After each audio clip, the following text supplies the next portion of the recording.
Please আমার শাড়ি খুললেন না। চুপ, একদম চুপ। শাড়ি যদি না খুলি তবে ওসব করব কিভাবে? ফারহান রোজার শাড়ির কুচি টান মেরে খুলে শরীর থেকে আলাদা করে নিচে ফেলে দিল। রোজা অশ্রু নয়নে আকুতি মিনতি করছে ছেড়ে দিতে। শাড়ি থেকে শরীর আলাদা হতে লজ্জায় দুহাত বুকে চেপে ফারহানের পা জড়িয়ে ধরে বসে পড়ে। প্লিজ ক্ষমা করে দাও আমাকে। আমি মানছি আমি ভুল করেছি, কিন্তু তার জন্য এত বড় শাস্তি দিও না। সমাজে মুখ দেখাতে পারবো না। ফারহান ধাক্কা দিয়ে সরিয়ে দিল পায়ের কাছ থেকে। একটু জোরেই লেগেছে, যার জন্য রোজা একটু দূরে খাটে গিয়ে বাড়ি খায়। ক্ষমা করব তাও তোকে ইম্পসিবল। তোর জন্য আজ আমি সবার কাছে খারাপ।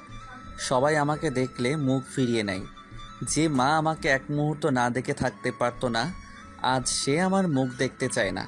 তোর জন্য ভার্সিটিতে থেকে আমাকে বের করে দিয়েছে। কি বলেছিলি আমার তোর লজ্জাহরণ করছে, তাই আজও সেই মিথ্যা কথা সত্যি করে দেব? বলেই ফারহান রোজাকে টেনে তুলে দাঁড় করায়।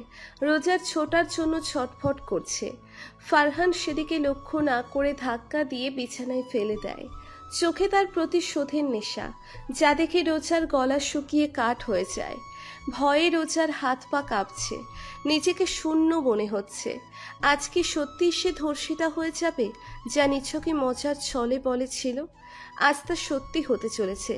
চোখ দিয়ে পানি পড়ছে। ও জানেই না ফারহানের সাথে এত কিছু হয়েছে সামান্য একটা কথা বলার জন্য। ও তো জাস্ট মজা করার জন্য এসব বলেছিল। আর সেই মজার জন্য যে কারো এত বড় ক্ষতি হয়ে যাবে ভাবতেও পারেনি। এই এক সপ্তাহে নানু বাড়ি ছিল রোজা, তাই ভার্সিটিতে কি হয়েছে ও জানে না। আজ ভার্সিটিতে পহেলা বৈশাখীর অনুষ্ঠান ছিল, তাই শাড়ি পরে এসেছিল। কিন্তু ভার্সিটিতে যেতে পারিনি, তার আগেই কেউ ধরে নিয়ে আসে। সে আর কেউ না, ফারহান। ফারহান, আমার এত বড় সর্বনাশ করো না। আমি তোমার পায়ে পড়ছি। আমি জানতাম না আমার ছোট মিথ্যা বলায় তোমার এত বড় ক্ষতি হবে। Believe me please. হাসালে, তুমি জানো না আমাকে বলবে আর আমি বিলিভ করব? তোমার মতো মেয়েদের আমার জানা আছে, সব কিছু করে এখন না জানার ভান করছো। প্লিজ বিলিভ করো। আমি রোজাকে আর কিছু বলতে না দিয়ে ফারহান ওর উপর শুয়ে পড়ে। রোজা কি করবে বুঝতে পারছে না, কি করে ফারহানকে থামাবে। ফারহান রোজার হাত নিচের হাত দিয়ে খাটে চেপে, রোজা আহ করে ওঠে, একটু জোরে চেপে ধরেছে। প্লিজ। ফারহান ঠোঁটে আঙ্গুল দিয়ে থামিয়ে দেয়। রোজা ভেবেই নিয়েছে ওর সাথে আজ খারাপ কিছু হবেই। ও চোখের পানি ছেড়ে দিয়ে চোখ বন্ধ করে নিল। এখান থেকে আর বাড়ি ফিরে যাব না। নিজেকে শেষ করে দেব। নিজের দোষে আজ এই দিনটা দেখতে হচ্ছে। অনেকক্ষণ ধরে চোখ বন্ধ করে আছে রোজা, কিন্তু ফারহানের কোনো টাচ এখনো শরীরে পড়েনি, বরং সরে গেছে মনে হলো। হাতও আলগা। সঙ্গে সঙ্গে চোখ মেলে তাকাই রোজা, দেখে ফারহান খাটের কিনারে মাথা নিচু করে বসে আছে। রোজা কিছু বুঝতে পারছে না ফারহান চাইছেটা কি। এভাবে আমার দিকে না তাকিয়ে দেখে চলে যা আমার সামনে থেকে। গো নাও। রোজা অবাক হয়ে তাকিয়ে আছে। কি বলেছে? চলে যেতে? আমি কি ঠিক শুনলাম? উঠে দাঁড়িয়ে গেলাম। আমি সত্যিই যাব। তুমি? কেন, তুই কি ধর্ষণ হতে চাস নাকি?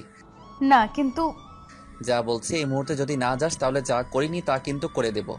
আমি মেয়েদের যথেষ্ট সম্মান করি, তাই তোকে ছেড়ে দিলাম। কিন্তু কোনোদিন আমার সামনে আসিস না, তাহলে আমি এই কাজটা করেই ফেলবো। তোর জন্য আমার জীবন তছনছ হয়ে গেছে। আমি তোকে জাস্ট ভয় দেখানোর জন্য এত কিছু করেছি। কি হলো, এখনো দাঁড়িয়ে আছিস কেন? যা। রোজা আর কিছু না বলে ছটফট শাড়ি নিয়ে বাথরুমে চলে যায়। কোনো রকম পরে দরজা খুলে বেরিয়ে যায়। বাড়িতে এসেই কারোর সাথে কোনো কথা না বলে রুমে চলে যায় রোজা। এখনো ও ভয়ে আত্মা কাঁপছে। রোজা কি ভয়ঙ্কর কিছু ঘটতে যাচ্ছিল? কিন্তু আল্লাহ বাঁচিয়ে দিয়েছে। রাতে শুয়ে আছে খাটে রোজা, বারবার ফারহানের কথা মনে পড়ছে।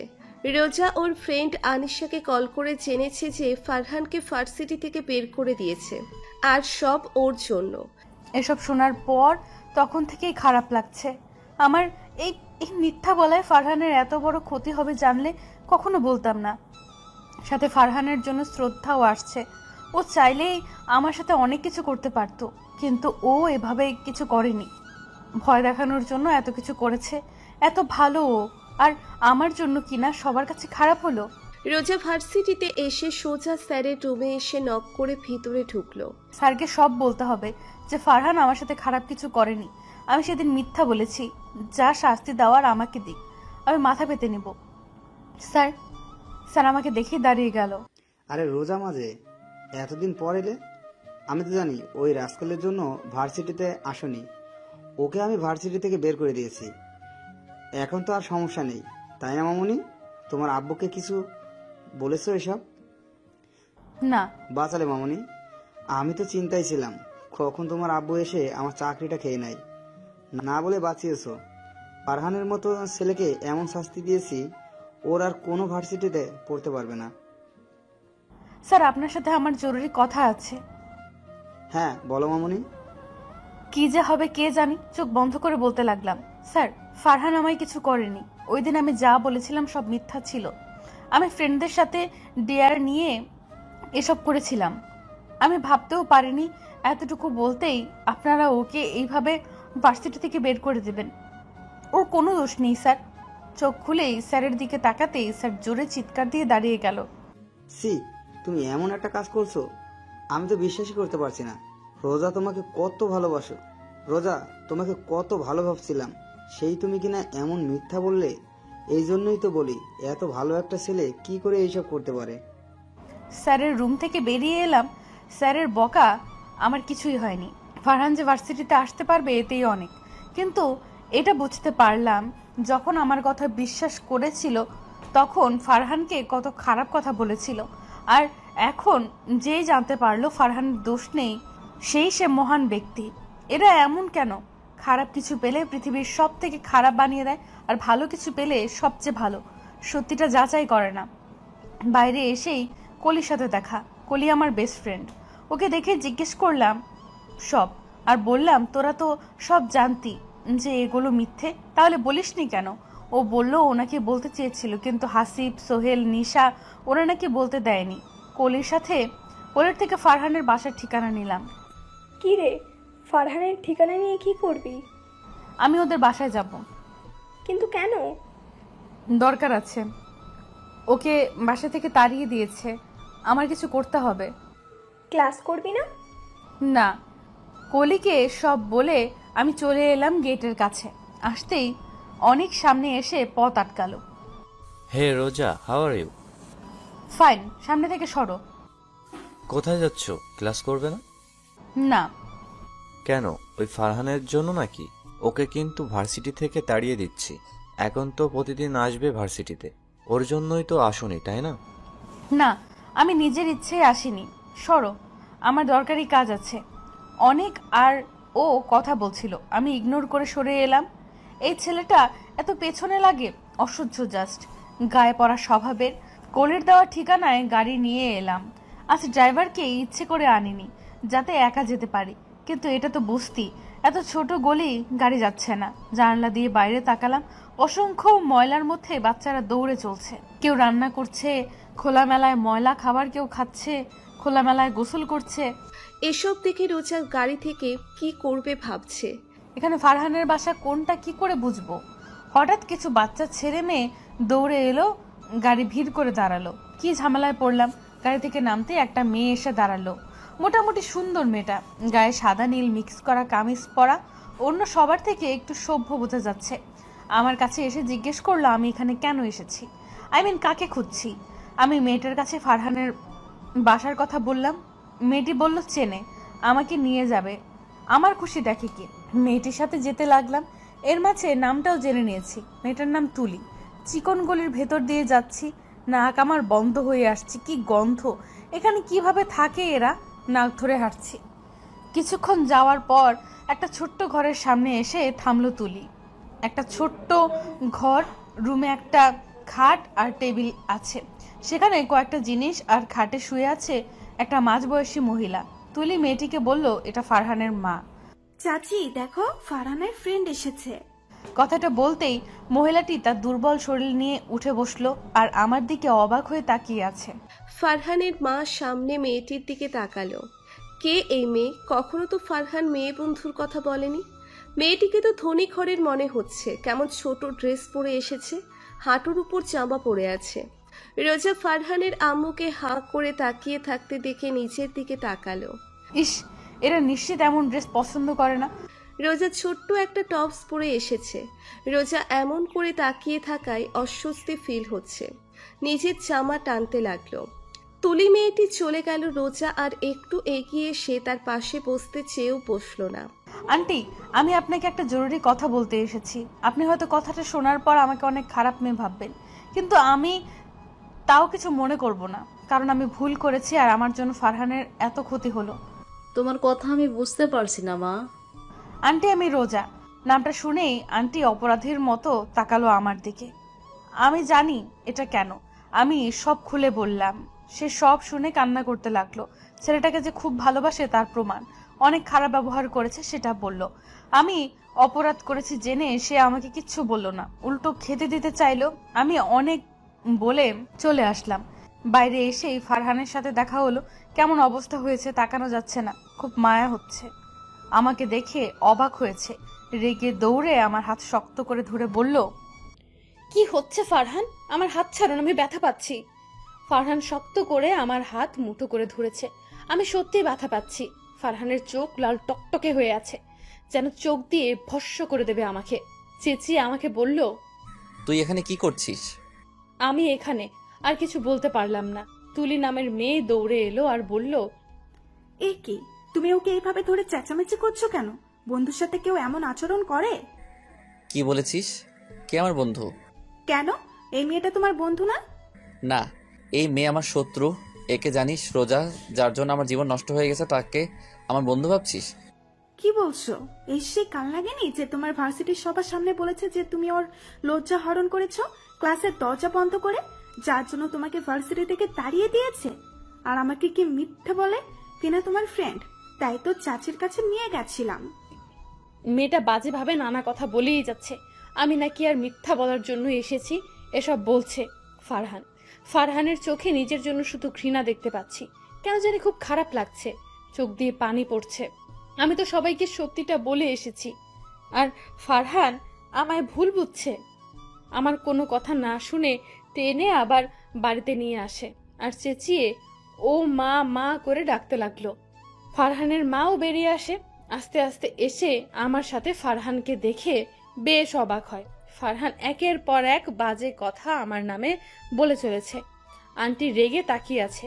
আমি মাথা নিচু করে চোখের পানি ফেলছি। হঠাৎ ঠাস করে শব্দে চোখ উপরে তুলে থমকে গেলাম। আন্টি ফারহানকে চড় মেরেছে। ফারহান এক হাত গালে রেখে আছে আর এক হাত এখনো আমার বাম হাত শক্ত করে ধরে আছে। আন্টি হাত ছাড়িয়ে নিল। তোকে দেখে অবাক হচ্ছি ফারহান, তুই একটা মেয়ের সাথে এমন বাজে বিহেভ কি করে করতে পারছিস? এভাবে টেনে নিয়ে এসে যা না তাই বলছিস? তুই জানিস ও কেন এসেছিল? জানিস না জেনে কি করে নিজের ইচ্ছা মতো বলতে পারলি? ও তোর সাথে যা করেছে সব আমার কাছে এসে স্বীকার করেছে। বলেছে তুই ওর সাথে কিছুই করিসনি। ও যা বলেছে সব মিথ্যে। তোর স্যার ফোন দিয়ে তোকে আবার ভার্সিটিতে যেতে বলেছে। রোজা ভার্সিটিতেও সব স্বীকার করেছে। ও নিজের ভুল বুঝতে পেরেছে, তার জন্য সবার কাছে ক্ষমাও চাইছে। আমি ক্ষমাও করে দিয়েছি, কিন্তু তুই একটা ছেলে হয়ে ওর সাথে এখন এমন ব্যবহার কি করে করছিস? আমি কি তোকে এই শিক্ষা দিয়েছি? ফারহান হয়তো এগুলো শুনে প্রচুর মাপের অবাক হয়েছে। অবাক চোখে আমার দিকে তাকালো। রাতে রুমে শুয়ে আছি, হঠাৎ ভাইয়া এসে মাথার কাছে এসে বসলো। আমি উঠে বসতে গেলে দিল না, মাথায় হাত বুলিয়ে দিতে লাগলো আর নানা কথা বলে ঘুম পাড়িয়ে দিতে লাগলো। এটা ভাইয়া আর আব্বুর কাজ। এখন ভাইয়া আমি ঘুমের ভান করে থাকবো, তারপর আব্বু আসবে। তাই হলো। ভাইয়া ভেবেছে আমি ঘুমিয়ে পড়েছি তাই চলে গেছে। এখন আব্বু এসে একই কাজ করে চলে যাওয়ার আগে কপালে চুমু দিল। আমি দুজনের আদর খেয়ে চোখ মেললাম। সবার এত ভালোবাসা পেয়েও আজ ঘুম পাচ্ছে না। যদি জানতো ঘুম না আসা পর্যন্ত নড়তো না, তাই তো ভান করেছি ঘুমের। আমার নাম রোজা চৌধুরী। আব্বু আম্মু আর বড় ভাই দাদা দাদি নিয়ে আমাদের পরিবার। আব্বু বড় বিজনেসম্যান, টাকা পয়সার অভাব নেই বললেই চলে। সবার চোখের মনি আমি। ভাইয়া রায়ান চৌধুরী, আব্বু রাজীব চৌধুরী, আম্মু হেনা বেগম। ফারহানের কথা মনে পড়ছে, খুব দেখতে ইচ্ছে করছে। কেন জানি সেই দিনের পর থেকে সব সময় কেন জানি মনে পড়ে খালি। আজ এত খারাপ বিহেভ করেছে, তবু আমার চোখ সরাতে পারছিলাম না। কষ্ট হলেও ভালো লাগছিল। পরদিন ভার্সিটি এসেই আশেপাশে খুঁজতে শুরু করে দিচ্ছে রোজা। সারা রাত ফারহানের কথা মনে পড়েছে, এখন না দেখতে পেলে পাগল হয়ে যাবে। হঠাৎ মনে পড়ল ফারহান তো লাইব্রেরিতে থাকে, ওইখানে গিয়ে দেখি। ঠিকই লাইব্রেরিতে বসে আছে। রোজা গিয়ে তার সামনে বেঞ্চেতে বসে পড়ল। এক ধ্যানে পড়ে চলেছে। ফারহান আশেপাশের খেয়াল নেই। রোজা এক ধ্যানে তাকিয়ে আছে। ফারহানের গায়ের রং উজ্জ্বল শ্যামলা, লম্বা ঠিকঠাক, কালো শার্ট পরে আছে, এটাই অনেক মানিয়েছে। আমি গভীরভাবে পর্যবেক্ষণ করছিলাম। হঠাৎ ফারহান আমার দিকে তাকালো, কেমন যেন অদ্ভুতভাবে তাকালো, হয়তো আশা করেনি। হায়, ফারহান কিছু না বলে সরি বলল। আমি ইটস ওকে বলে দিলাম, কিন্তু ফারহান আর কথা বলল না। আমার আরো কথা বলতে ইচ্ছে হচ্ছে, কিন্তু সে আর কথা বলল না। বুঝে গেল এখনো অভিমানে আছে। ক্লাসে আমি সারাক্ষণ ফারহানের দিকে তাকিয়েছিলাম। ফারহান আর আমি কিন্তু একই ব্যাচ। তা নিয়ে আনিশা তো অবাক। আমি পড়ায় মনই বসাতে পারিনি। ছুটির পর দৌড়ে ফারহানের সামনে গিয়ে দাঁড়ালাম। সরি ফারহান, ওসব মনে রেখো না প্লিজ। এখন তো সব ঠিক, তাই না? কি বলো? আমি কিন্তু সব ঠিক করেছি। তার জন্য আমরা তো ফ্রেন্ড হতেই পারি, তাই না? ফারহান কিছু না বলে আমাকে ইগনোর করে চলে গেল। আমি অবাক চোখে তাকিয়ে আছি। হঠাৎ অনিক এসে সামনে দাঁড়ালো আর সারা রাজ্যের কথা বলতে লাগলো। আমি ইগনোর করে গাড়ি করে বাড়ি চলে এলাম। ক্যান্টিনে বসে আছি আমি, আনিশা আর কলি, তিনজন খাচ্ছি আর গল্প করে চলেছি। হঠাৎ খেয়াল করলাম ফারহান ক্যান্টিনে এসে বসলো, সাথে ওর বন্ধু জনি আছে, কিছু নিয়ে কথা বলছে। আমার কেন জানি ফারহানের সাথে কথা বলতে মন চাইলো। আমি উঠে দাঁড়ালাম খাওয়া রেখে। পেছন থেকে আনিশা বলল, কোথায় যাচ্ছি? আমি বললাম ফারহানের সাথে কথা বলতে। এটা শুনে দুজনে আমাকে নানা জ্ঞান দিতে লাগলো। কেন যাচ্ছি, কি কারণে, এখন গেলে ফারহান অপমান করবে, কাল ইগনোর দেখিয়ে চলে গেছে, সেই ঘটনার জন্য আমাকে ক্ষমা করেনি, নানা কথা, আমাকে তো যেতেই দেবে না। কিন্তু আমিও কম কিসে, আমি তো যাবই। আমার ফারহানের সাথে কথা না হলে কেমন একটা লাগে। ওদের কথা বাদ দিয়ে আমি এগিয়ে গেলাম। আমাকে এগিয়ে আসতে দেখে ফারহানের বন্ধু আর ফারহান আমার দিকে তাকালো। ফারহানের চোখে রাগ আর ওর বন্ধুর চোখে অবাক হওয়া। আমি তাদের চোখের ভাষা বুঝেও না বুঝতে পারার মতো ওদের সাথে বসে পড়লাম। হাই, কেমন আছো তোমরা? তুমি এখানে কি করছো? কি করব মানে, এখানে সবাই যা করতে এসেছে তাই। তাহলে এখানে এসেছো কেন? গল্প করতে। তুমি কি পাগল? তোমার মতো মেয়ের সাথে আমি গল্প কেন করতে যাব? আর কালকেও দেখছি কথা বলতে আসছো বারবার, আবার এখন তুমি কি চাইছো? কিছু না, জাস্ট ফ্রেন্ডশিপ করতে। আর তুমি আমার সাথে খারাপ বিহেভ কেন করছো? আমি ভুল করেছি, তার শুধরেও নিয়েছি, এখন তাহলে এমন কেন করছো? তুমি যাবে এখানে থেকে। আমি কারোর সাথে ফ্রেন্ডশিপ করব না। অন্য কারোর সাথে না, আমার সাথে করো। শত হলেও রাজি তো দূরে থাক। আর কথা বলতে পারলাম, এত ইগো অসহ্যকর। আমি একাই কথা বললাম, আমার সাথে জনি কথা বলল, কিন্তু ফারহান আর কিছু বলেনি। ছুটির পর গেট দিয়ে বাইরে আসতেই ভাইয়ার সাথে দেখা। আমি গাড়িতে না গিয়ে ভাইয়াকে জিজ্ঞেস করলাম এখানে কি করছে। বলল, এখান দিয়ে যাচ্ছিলাম, তাই ভাবলাম তোর সাথে একসাথে যাই। ও চলো। দুজনে বাড়ি চলে এলাম। পরদিন রোজা ভার্সিটিতে যেতেই অনেক সামনে এসে হাঁটু গেড়ে বসে পড়লো। রোজা ব্রু কুচকে তাকিয়ে আছে। ব্যাপারটা ওর বুঝতে অসুবিধা হচ্ছে। কি রে, তুই এইভাবে বসে আছিস কেন? রোজা, আমি অনেকদিন ধরে কথাটা বলবো ভাবছি, কিন্তু সাহস হয়ে ওঠেনি। আজ আর থাকতে পারলাম না। I love you. আমি তোকে অনেক ভালোবাসি। হোয়াট? অনেক উঠে আমার হাত ধরে বলতে লাগলো, প্লিজ রাজি হয়ে যা, আমি তোকে ছাড়া বাঁচতে পারবো না। আমি হাত ছাড়াতে বলছি, কিন্তু ও শুনছে না। এমন বাজেভাবে কেউ কখনো আমার সাথে করেনি। হঠাৎ ও এমন কেন করছে বুঝতে অসুবিধা হচ্ছে আমার। উপায় না পেয়ে ধাক্কা দিয়ে সরিয়ে ওর গালে চড় বসিয়ে দিলাম। তুমি আমার মারলে? নেক্সট টাইম এমন করলে আমি ভাইয়াকে বলে দিব। আর তুমি হয়তো জানো আমার ভাইয়া জানলে তোমার কি অবস্থা করবে। বলে চলে আসলাম। অনেকের চোখে স্পষ্ট রাগ ফুটে উঠেছে। ও যে এইভাবে প্রপোজ করে বসবে আমার ধারণার বাইরে ছিল ব্যাপারটা। আজ শুক্রবার, ভার্সিটি অফ, তাই কলিকে ফোন করে আসতে বললাম। বিকেলে শপিংয়ে যাব।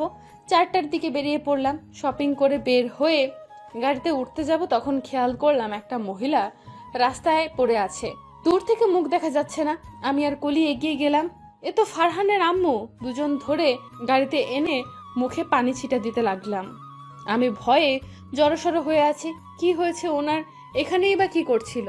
কলি বলে উঠল, উনি চোখ মেলে তাকিয়েছে। আমি ওনার দিকে তাকালাম। আমাকে দেখে উনি অবাক চোখে তাকিয়ে আছে। আমি জিজ্ঞেস করলাম এখানে কেন এসেছে। বলল ওষুধ নিতে। আমি বললাম ফারহানকে বলেননি কেন? বলল না কিছু। উনি কি এখনো রেগে আছেন ফারহানের প্রতি? ওনার ওষুধ হাতে নিয়ে দেখলাম নষ্ট হয়ে গেছে। আমি আবার নেমে গিয়ে আনলাম, কিন্তু আমার মুখটা গম্ভীর করে রেখেছি। এবার কষ্ট লাগছে। এত বড় অসুখ হয়েছে। আন্টি ওষুধ খেলে তো কিছু হবে না। ডাক্তার বলল আপনার অপারেশন করতে হবে। ফারহান আপনার অপারেশন করছে না কেন? আচমকা আমার হাত ধরে আকতি মিনতি করে বলতে লাগলো, ফারহান কিছু জানে না মা, ওকে কিছু বলিনি। তুমি আবার বলে দিও না, ছেলেটা তাহলে পাগল হয়ে যাবে। এত টাকা কোথায় পাবে ও, তাই তো বলিনি। আমি অবাক হয়ে ওনার মুখের দিকে তাকিয়ে আছি। কলি আর আমি ওনাকে দিয়ে যেতে আসলাম, কিন্তু কলি নামলো না নোংরা দেখে। আমি ওনার হাত ধরে বাড়ি পর্যন্ত এগিয়ে দিয়ে গেলাম। চলে যাব তখনই ফারহান এলো বাড়িতে। আর কোথায় গিয়েছিল, কেন, কি হয়েছে প্রশ্ন করতে লাগলো। আমি আছি খেয়াল করেনি। আমাকে দেখে শুরু হয়ে গেল আরো কথা। আমি যাও চলে যেতে চেয়েছিলাম, এবার চেয়ার পেতে বসেই পড়লাম বকা শোনার জন্য। এতে ফারহান আরো অবাক হলো, আর কিছু না বলে রেগে চলে গেল। এই মেয়ে, তোমার ব্রার লাল ফিতা দেখা যাচ্ছে। ফাজিল ছেলে, এখানে নজর দিচ্ছেন কেন? তুমি এখানে বসলে কেন? বকা শুনতে কি তোমার ভালো লাগছে? যাও, বেরিয়ে যাও আমার বাড়ি থেকে। যাব না, তুমি বকো, আমার শুনতে ভালোই লাগছে। কি ভালো লাগছে? আর তুমি আমার বাড়িতে কি করছো আবার? বেড়াতে এসেছি তাই না আন্টি? এবার আন্টি মুখ খুললো আর ফারহানকে বকতে লাগলো আমাকে এভাবে বলার জন্য। আমি আন্টিকে থামিয়ে বাই বলে ফারহানের দিকে তাকিয়ে চোখ টিপ দিয়ে চলে আসলাম। বেচারার মুখটা দেখার মতো হয়েছে। ও হয়তো এগুলো হজম করতে পারছে না। এত বকা দেওয়ার পরও আমি এত ভালোভাবে কথা বলছি মানতে পারছে না। আমি চোখ টিপ দিয়েছি, এটাতে তো ফারহানের মুখ হা হয়ে গেছে। কিছু বলতো, আমি দৌড়ে চলে এসেছি। ফারহানের ভীতু মুখটা ভেবেই হেসে চলেছি। পাশ থেকে কলি জিজ্ঞেস করে যাচ্ছে এত হাসছি কেন। আমি কলিকে সব বললাম। ও রেগে বলল, তুই বলিসনি আমরা কেন এসেছি? না আন্টি এসব বলতে না করছে। তবু ফারহানের এমন করা উচিত হয়নি। ইদানিং ও বেশি করছে। আমরা তো সাহায্য করতে এসেছি, এত খারাপ ব্যবহার করলো আর তুই কিছু বললি না, চলে এলি। কি বলবো, ওর তো আমাকে খারাপ ভাবে। কেন খারাপ ভাববে? তুই তো সব স্বীকার করেছিসই, তবু এমন কেন করছে? বাদ দে তো। কলি আরো অনেক কিছু বলল, কিন্তু আমার কিছু মনে হচ্ছে না কেন। ফারহান সব সময় আমাকে অপমান করে, তাতে ও আমার খারাপ লাগে না, ভালো লাগে। মন চায় সব সময় ফারহানের সাথে থাকি, কথা বলি। দেখতে মন চায় কেন? 2 দিন পর ভার্সিটিতে বসে আছে কলি, আনিশা আর রোজা। সবাই অবাক হয়ে রোজার দিকে তাকিয়ে আছে। আর রোজা মুখে হাসি নিয়ে বসে ভাবছে কি করে ফারহানকে নিজের মনের কথা বলবে। রোজ, তুই শেষে ওই ফারহানকে ভালোবেসে ফেললি? সত্যি আমার অনেক অবাক লাগছে। শেষে কিনা ফারহানকে। কত ছেলেই না তোর জন্য পাগল, আর তুই সবাইকে বাদ দিয়ে। সবাই ফারহান না, ওকে? তবুও ফারহান আর তোকে কি চায়? কোথায় তুই আর কোথায় ফারহান? গরিব, কেমন কম দামের ড্রেস পরে আসে। Stop this Anisha. তুই হয়তো ভুলে যাচ্ছিস ফারহানকে আমি ভালোবাসি, তাই আমার সামনে ওকে নিয়ে বাজে কথা আমি সহ্য করব না বলেই চলে এলাম। আজকে এই ফারহানকে বলে দিব যে আমি ওকে ভালোবাসি। কোনো কিছুতে দেরি করতে চাই না। ফারহানের কে ভালো লাগতে শুরু করেছে, তখন আমি বুঝতে পারিনি এটা ভালোবাসা। কালকে যখন দাদুকে সব বললাম তখন দাদু বলল এটাকেই ভালোবাসা বলে। আশেপাশে ফারহানকে না পেয়ে সোজা লাইব্রেরিতে চলে গেলাম। এখানেই আছে। এত কি যে পড়ে, উফ, পড়তে পড়তে পাগল হয়ে যাবে। আমি গিয়ে সেদিনের মতো সামনে বসলাম। সেদিন আস্তে বসলেও আমার শব্দ করে বসলাম, যাতে আমার উপস্থিতি টের পায়। সঙ্গে সঙ্গে আমার দিকে তাকালো। কিছু বলতে যাবে তার আগেই আমি ফারহানের হাত ধরে নিলাম। ও অবাক হয়ে হাতের দিকে তাকিয়ে আছে। ছোটতেই চাইছে। আমি বললাম, প্লিজ ধরে থাকতে দাও না, জরুরি কথা আছে প্লিজ। কি হলো জানি না, রাজি হয়ে গেল। ফারহান, আমি এটা সত্যি কথা বলবো, তুমি বিশ্বাস করবে কিনা জানি না, কিন্তু এটাই সত্যি। কখন কিভাবে কি হলো জানি না। বলো। আমার না লজ্জা করছে বলতে, এভাবে কখনো বলতে হবে ভাবিনি। লজ্জা করছে? ওকে, তাহলে বলতে হবে না। তোমার ফালতু কথা শুনতেও চাই না, হাত ছাড়ো। না না, বলছি আমি মোটেও ফালতু কথা বলবো না। ফারহান রেগে অন্যদিকে তাকিয়ে আছে।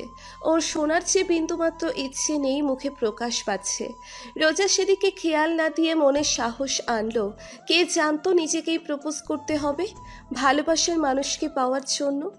এমন পোড়া কপাল কি আর কারো আছে? নেই। চোখ বন্ধ করে এক নিঃশ্বাসে বলে দিল, আর সঙ্গে সঙ্গে ভূমিকম্প হলো মনে হয়। কথাটা বলতে দেরি হলেও আমার ধাক্কা খেতে দেরি হলো না। ফারহান ধাক্কা মেরে আমার হাত ওর হাত থেকে ছাড়িয়ে নিল। আমি আচমকা ধাক্কায় ঠাস করে নিচে পড়ে বসে পড়লাম। ফারহানের দিকে তাকিয়ে দেখি রেগে আমার দিকে তাকিয়ে আছে। আমি উঠে দাঁড়িয়ে কিছু বলবো, ফারহান বলে উঠল, তোমার সাহস কি করে হলো এই কথা বলার? আর ভাবলে কি করে আমি বিশ্বাস করবো এই কথা? ফালতুর একটা লিমিট আছে। কি চাইছো, আবার আমাকে সবার সামনে হেনস্থা করতে? এখন আমার ভালোবাসার নাটক করে তোমার মতো মেয়ের সাথে এই জন্যই আমি কথা বলতে চাই না। কি আবল তাবল বলছো ফারহান? আমি কোনো নাটক করছি না। I really love you. আর একটা বাজে কথা বলবে না। তোমরা ধনীরা কি পেয়েছো আমাদেরকে বলো তো? একবার অপমান করবে, আরেকবার ভালোবাসি বলবে। ওয়াই? আমি সত্যি তোমাকে ভালোবাসি, আর আগের জন্য তো ক্ষমা চেয়েছি, সবাইকে বলেও দিয়েছি, তবু কেন এমন ব্যবহার করছো? ফারহান রোজার কথা না শুনেই বেরিয়ে গেল রুম থেকে। ফারহান কিছু শুনতে চায় না। এই মেয়ের মতলবটা কি আমার পেছনে কেন পড়েছে কে জানে। রোজাও ছেড়ে দেবার পাত্রী না, ওসব প্রি প্ল্যান করেই এসেছে। রোজা ফারহানের চাওয়ার দিকে তাকিয়ে বলে উঠল, তোমাকে তো আমার প্রস্তাবে রাজি হতেই হবে। বলেই বেরিয়ে এলো রোজাও। কিভাবে ফারহানকে রাজি করাবো? ও তো আমাকে সহ্যই করতে পারে না।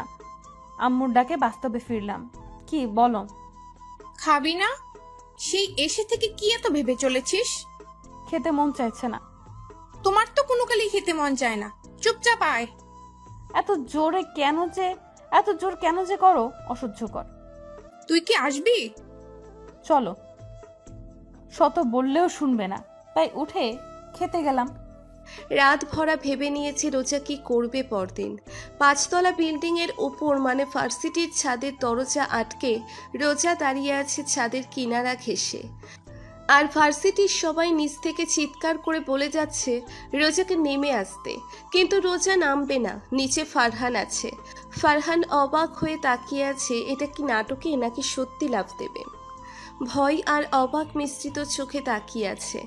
আশেপাশের সবাই রোজাকে চিৎকার করে নামতে বলছে, কিন্তু রোজা কিছুতেই নামবে না। তাদের কারো কথায় আমি নামবো না। আমি আজ এখান থেকে লাফ দিয়ে মরে যাব, তাতে যদি আমার শাস্তি হয়। এখন ও অনেকে মনে করে আমি শাস্তি পাইনি আর ভুল করে শান্তিতে ঘুরে বেড়াচ্ছি। তার থেকে ভালো আমি মরে যাই, তাহলে অনেকে শান্তি পাবে। একটা ভুল করেছি, তার জন্য ক্ষমা চেয়েছি, কিন্তু তার কোনো প্রতিক্রিয়া করেনি। এখন আমার ভালোবাসাকেও নাটক বলছে। এই জীবন আমি রাখবো না। কেউ আজ আমাকে বাঁচাতে পারবে না, কেউ না। নিচে থেকে রোজা ফ্রেন্ডরা সবাই চিৎকার করে বলছে, কি হয়েছে? কি করলে তুই এই কাজ করা থেকে বিরত থাকবি বল? আমরা তাই করব, তাও এত বড় একটা কাজ করিস না। রোজা এতক্ষণ ধরে এই আশাতেই ছিল কখন ওর ইচ্ছে জানতে চাইবে, কি করলে থামবে। এবার রোজা যা বলল তাতে সবাই অবাক হয়ে ফারহানের দিকে একবার রোজার দিকে তাকালো। রুমে বসে আছে রোজার মুচকি মুচকি হাসছে। এত খুশি লাগছে, মন চাইছে নাচ করি, কিন্তু পারছি না করতে। খুশিতে আমার উঠে নাচতেও কেমন অলস লাগছে। এত খুশি আমি রাখবো কোথায়? উফ, মুহূর্তটার কথা মনে পড়তেই কেমন সারা শরীরে শিহরণ বয়ে যাচ্ছে। ভাবতেই পারছি না সারা ভার্সিটির সামনে আমি একটা ছেলের জন্য এমন করলাম। এটাকে কি ভালোবাসা বলে? যাই করি, অবশেষে যে ফারহান রাজি হবে সবার সামনে ভাবতেই পারিনি। সবার সামনে ফারহান আই লাভ ইউ বলবে ওর মুখে স্পষ্ট রাগ ছিল, কিন্তু সবাই আমার এই কাজে ওকে বলতে বাধ্য করে। আমি তো সেই খুশিরে ভাবেই বলুক বলেছে তো কথাগুলো ভাবছি আর মুচকি মুচকি হাসছি। হঠাৎ ভাইয়া রুমে এলো আর আমাকে এইভাবে হাসতে দেখে ব্রু কুচকে তাকিয়ে পাশে এসে বসলো। কিরে রোজ, এত হাসছিস কেন? কেন কথা বল, এত খুশি কেন আবার বোনটা? ভাইয়া আমি আজকে অনেক খুশি, এত যে তোমাকে বলে বোঝাতে পারবো না। আচ্ছা, এত খুশির কারণটা কি আমি জানতে পারি? না। কেন? এখন বলবো না, পরে বলবো। ভাইয়া আরো অনেক কিছু জিজ্ঞেস করতো, কিন্তু আব্বুর ডাকে চলে গেল। যাওয়ার আগে ভাইয়া আমার মাথায় টোকা মেরে চলে গেল। 1 মাস চলে গেছে ফারহানের পেছনে পড়েছে, কিন্তু ওর দিক থেকে খুব কমই সাড়া পাই। ও যে আমাকে ভালোবাসে না বোঝা যায়, কিন্তু আমি হাল ছাড়ছি না। ভার্সিটি গিয়ে আমি ওর পেছনে পড়ে থাকি, একসাথে বসি, কিন্তু সেই মাথায় বসবে, আমি ঘেঁষলেই দাঁড়িয়ে পড়বে। কোন জ্বালা! স্যাররা সবাই তো জানে আমার আর ওর কথা, তাই কেউ কিছু বলে না, কিন্তু দাঁড়িয়ে পড়লে রেগে উঠে দাঁড়ায়। আর তা নিয়ে স্যারের বকাফ্রি। ভার্সিটি শেষে ফারহানকে খুঁজছি, নেই, সারা ভার্সিটিতে নেই। আমি আর কিছু না ভেবে গাড়িতে উঠে বসলাম। ফারহান যে লুকিয়ে আছে আমি জানি। আমিও আজ কিছু বলবো না, কারণ আজ সোজা ওর বাড়িতে চলে যাব। যা ভাবা তাই করলাম, কিন্তু এসে এখানে আমি ভয় পেয়ে গেলাম। আন্টি খাটের নিচে পড়ে আছে, উঠতে চাইছে, পারছে না। আমি দৌড়ে তার পাশে গিয়ে বসে পড়লাম। আন্টি তোমার কি হয়েছে? আন্টিকে ধরে খাটে উঠিয়ে বসালাম। আন্টির মাথা ধরে বসে রইলাম, কিছু বলতে পারলো না কিছু সময়। আন্টি কি হয়েছে তোমার? পড়লি কি করে? ওই মাথাটা একটু ঘুরে উঠেছিল। তুমি ফারহানকে কিছু বলনি? না রে, ওকে বলা যাবে না এইসব, তুইও বলিস না। কি বাজে বলছো? তোমার শরীর এত দিন ধরে খারাপ, ওকে কিছু বলনি কেন? আর একা একা ডাক্তার কি দেখাও? তোমার কি হয়েছে আমাকে বলো। কিছু না, এমনি। আবার মাথা ধরে রইলো, আর কিছু বলতে পারছে না। কি হলো, আবার খারাপ লাগছে? চলো আমি তোমায় নিয়ে যাচ্ছি। ফারহানকে কল করে আসতে বলি। সঙ্গে সঙ্গে আন্টি আমার হাত ধরে বলে ফেললো, না, ওকে কল করিস না মা, ওকে কিছু বলা যাবে না। মানে কি বলছো তুমি? ফারহানকে কিছু বলিস না, ও পাগল হয়ে যাবে। তাই বলে আন্টির জোরাজোরিতে আর কিছু বললাম না, কিন্তু আন্টিকে জোর করে হাসপাতালে নিয়ে গেলাম। আর নিয়ে যা শুনলাম তাতে আমার পায়ের নিচের থেকে মাটি সরে গেল। গাড়িতে বসে আছি, কিছু বসতে পারছি না। আমার রাগ, অভিমান, কষ্ট সব হচ্ছে। আন্টির দিকে তাকাতেই আমার হাত মাথায় রাখলো। আমি অবাক হয়ে তাকিয়ে আছি। আমার মাথায় হাত রেখে বল, তুই ফারহানকে কিছু বলবি না এই ব্যাপারে? হাত ছাড়ো, আমি এমনিতেই রাগ হচ্ছে তোমার উপর। হাত ছাড়ো, আমার এমনিতেই রাগ হচ্ছে তোমার উপর। এত বড় কথা কিভাবে তুমি লুকাতে পারলে? এখন আবার ফারহানকে বলতে না করছো। তোমার কিছু হলেও বাঁচবে কি করে? তোকে নিয়ে বাঁচবে, আমি কি আর সারা জীবন থাকবো নাকি? একদিন তো মরতেই হবে, সেটা না হয় আগেই। তুমি খুব খারাপ আন্টি, খুব খারাপ। বলে আন্টিকে জড়িয়ে ধরলাম। এত কষ্ট হচ্ছে বলে বোঝাতে পারবো না। আন্টি এমন একটা কথা কিভাবে না বলে থাকতে পারলো? আগে বললে কিছু করা যেত, কিন্তু এখন আর কোনো পথ খোলা নেই। আন্টির মাথায় টিউমার হয়েছে, যা অনেক দিন ধরে। আন্টি হাসপাতালে একা এসে জেনেছে। তখন অপারেশন করলে ঠিক হতো, টাকার জন্য করেনি। কিন্তু এখন আর সময় নেই, যে কোনো সময় তার সময় শেষ হবে, যা ডাক্তার বলেছে। ফারহান এসব জানলে কি করবে? ওকে সামলাবো কি করে? আবার আন্টির মাথায় হাত রেখে প্রতিজ্ঞা করালো, কোন ঝামেলায় পড়লাম? আমি কোন দিকে যাব? ফারহানের সাথে মজা আর করলাম না। বাড়ি চলে এলাম আন্টিকে বাড়ি পৌঁছে দিয়ে। রাতে নিচে আর খেতে যাইনি। খাওয়া থেকে মন মানসিকতা আমার হয়ে ওঠেনি। আন্টির কথা ভাবলেই বুকের ভেতর দুমড়ে মুচড়ে যাচ্ছে। এই কয়েকদিনে আন্টির সাথে অনেক সময় পার করেছি, অনেক ভালো সম্পর্কও তৈরি হয়েছে। সব সময় মা বলে কথা বলে। তার কিনা সময় শেষ হয়ে আসছে রে। কোন সময় ডাক্তার বলেছে উনি এই আছে আর এই নেই, সময় একদম শেষ পর্যায়ে। ডাক্তারকে কত বললাম আপনার যত টাকা লাগে আমি দেব, একটা চেষ্টা করেন, কিন্তু ডাক্তার একেবারে না করে দিয়েছে। আগে হলে এটা ঠিক করা সম্ভব ছিল, কারণ তখন টিউমারটা ছোট ছিল। মাথায় অপারেশন করাটা এমনিতেই রিস্ক, তবুও চেষ্টা করলে আশা করা যেত। কিন্তু এখন ওইটা আকারে বড়র সাথে ফেটে উঠেছে। এখন মাথা ব্যথা বেশি, এই জন্যই হয়েছে। ফারহান এসব জানলে কি করবে কে জানে। আন্টি মাথায় হাত রেখে আমার মুখ বন্ধ করে দিল। কি করে হারিয়ে যাবে সবাইকে, একদিন মরে যেতে হবে। কিন্তু তবুও মানতে এত কষ্ট কেন হয়? বাইরে থেকে দরজা ধাক্কা দিচ্ছে আম্মু। রোজ, দরজা খোল। তুই খাবি না? দেখ 10টা বাজে, আর কতক্ষণ ওয়েট করবো সবাই? আম্মু আমি বলেছি তো আজ খাবো না, প্লিজ আমাকে ডেকো না, তোমরা খেয়ে শুয়ে পড়ো। এসব কি কথা রোজ? খাবি না কেন? কি হয়েছে? অসুখ হলো নাকি? দরজা খোল, আমার কিন্তু চিন্তা হচ্ছে। আম্মু একটু বললে এত বেশি কেন বোঝো তুমি? আর আমার কোনো অসুখ হয়নি, এমনি ভালো লাগছে না। মার যাওয়ার নাম নেই, সে নানা কথা বলেই চলেছে। অবশেষে আর না পেরে দরজা খুলে দিলাম, আম্মুকে জড়িয়ে ধরে রইলাম কিছুক্ষণ। এমন বিহেভে আম্মু আরো আতঙ্কিত হয়ে নানা কথা বলতে লাগলো। আমি কিছু না বলে বুকে মাথা রেখে চুপ করে রইলাম। আম্মুকে অনেক বুঝিয়ে পাঠিয়ে দিলাম। আম্মু চলে যাবার পর আমি ফারহানকে কল করলাম। কি নো রিসিভ? এই ছেলেটা কখনো সঙ্গে সঙ্গে আমার ফোন রিসিভ করে না, আজও না। কিন্তু আমিও কম কিসে, ফোন দিয়েই চলেছি, না ধরা অবধি থামবো না। অবশেষে ফোন রিসিভ হলো। হ্যালো। বলো। এত দেরি হলো কেন ফোন রিসিভ করতে?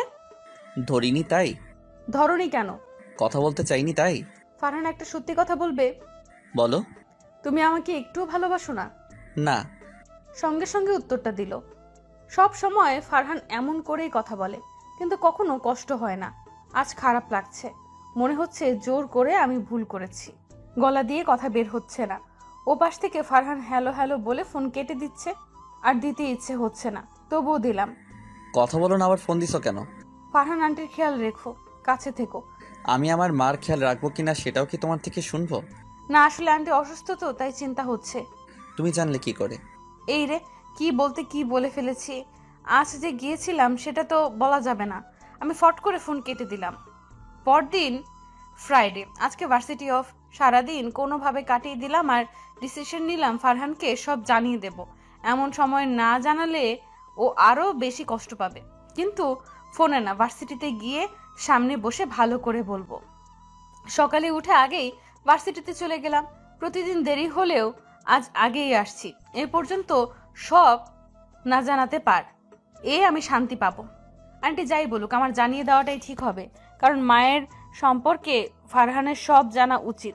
তাহলে আন্টির অনেক সেবা করতে পারবে, পরে নিজেকে সান্ত্বনা দিতে পারবে। কিন্তু এটা পরে জানলে কষ্ট অনেক বেশি পাবে। সারা ভার্সিটি খুঁজে পেলাম না, বসে আছি, আসছেও না। আমি অনেক আগে এসে পড়েছি ভার্সিটি, এখনো ফাঁকা। আস্তে আস্তে সবাই আসছে, কিন্তু ফারহানের দেখা নেই। আর না পেরে ফোন লাগালাম, কিন্তু বরাবরের মতো রিসিভ হচ্ছে না। একের পর এক দিয়েই চলেছি, বিরক্ত হয়ে ফোন রেখে দিলাম, কিন্তু রিসিভ হলো না। দেখলাম ক্লাসের স্যার আসছে, দেখেই ক্লাস রেখে বেরিয়ে এলাম। আনিশা আজ আসেনি। হঠাৎ ফোন বেজে উঠলো, দেখলাম ফারহান। খুশি হয়ে রিসিভ করলাম। ফারহান, এসব কি? তুমি ফোন কেন রিসিভ করছো না? আর ভার্সিটিতে আসোনি, আজ কোথায় তুমি? খুঁজে পাচ্ছি না কেন? আজও লুকিয়ে আছো? প্লিজ সামনে এসো, আমার অনেক জরুরি কথা আছে তোমার সাথে। রোজা, আমি ফারহান না, জনি। জনি, তুমি কেন ফারহানের ফোন ধরেছো? ফারহানের কাছে দাও। ফারহান ফোন ধরতে পারবে না, ও সেই অবস্থাতে নেই। মানে? তারপর যা শুনলাম আমার পায়ের নিচ থেকে মাটি সরে গেল। একদিনও গেল না, কালকে সব জানিয়ে দেওয়া উচিত ছিল। এখন ফারহানকে সামলাবো কি করে? বাড়ি এসে আন্টির দেওয়া কাগজ নিলাম, এবার বেরিয়ে পড়লাম। উদ্দেশ্য ফারহানের বাড়ি। এখানে এসেই গাড়ি থেকে নেমেই তুলি বলে মেয়েটাকে দেখলাম। আমাকে দেখে কেমন রাগি চোখে তাকালো, কি বলবো ইগনোর করে চলে গেল। বুঝলাম না ব্যাপারটা কিছু। আমি দ্রুত গতিতে এগিয়ে বাড়িতে প্রবেশ করলাম। কিছু মহিলা চিৎকার করে কাঁদছে, কেউ বলছে খুব ভালো ছিল, না না কথা বলছে না, কিভাবে মরলো না কিছু। আমি খুঁজে জনিকে পেলাম। জনি আমাকে ফারহানের কাছে নিয়ে গেল। কি অবস্থা হয়ে গেছে! ছেলেরা যে এত কাঁদতে পারে জানতাম না কখনো। কোনো ছেলেকে এভাবে কাঁদতে দেখিনি। ছেলেরা অনেক কষ্টে হয় কাঁদে না, কিন্তু ফারহান কাঁদছে বাচ্চাদের মতো। আমি ফারহানের কাছে এগিয়ে গিয়ে কাঁধে হাত রাখলাম। ও শান্তভাবে আমার দিকে তাকালো, কিন্তু বেশিক্ষণ শান্ত রইল না। তেজি হয়ে কঠিন করে তাকিয়ে উঠে দাঁড়ালেও ওর আমার কাছে রাগের কারণটা বুঝলাম না। কিছু জিজ্ঞেস করার আগেই আমার গালে চর বসিয়ে দিল। ঘটনা আকস্মিক। আমি হতভম্ব হয়ে গেলাম। ছল ছল চোখে তাকিয়ে আছি ফারহানের দিকে। ও আমাকে মারলো। কখনো কেউ আমার গায়ে হাত তুলেনি, আজ ফার্স্ট ফারহান আমার গায়ে হাত তুললো। যাকে এত ভালোবাসি তার থেকে এটা আমি আশা করিনি। কি করেছি আমি যার জন্য এমন কাজ করলো? আমি তোর কষ্টের জন্য এমন পাগলের মতো ছুটে এসেছি, আর ওই আমাকে কষ্ট দিল। গালে হাত দিয়ে চোখ ভর পানি নিয়ে তাকিয়ে আছি। ফারহান যা বলল তা শুনে আমার পায়ের নিচের মাটি সরে গেল। আমি নাকি আন্টির ক্ষতি করেছি, আমাদের রিলেশনের কথা আন্টিকে জানিয়েছি, আর তা আন্টি মানেনি। আমাকে অপছন্দ বলেছে, তাই আমি নাকি তাকে অপমান করেছি।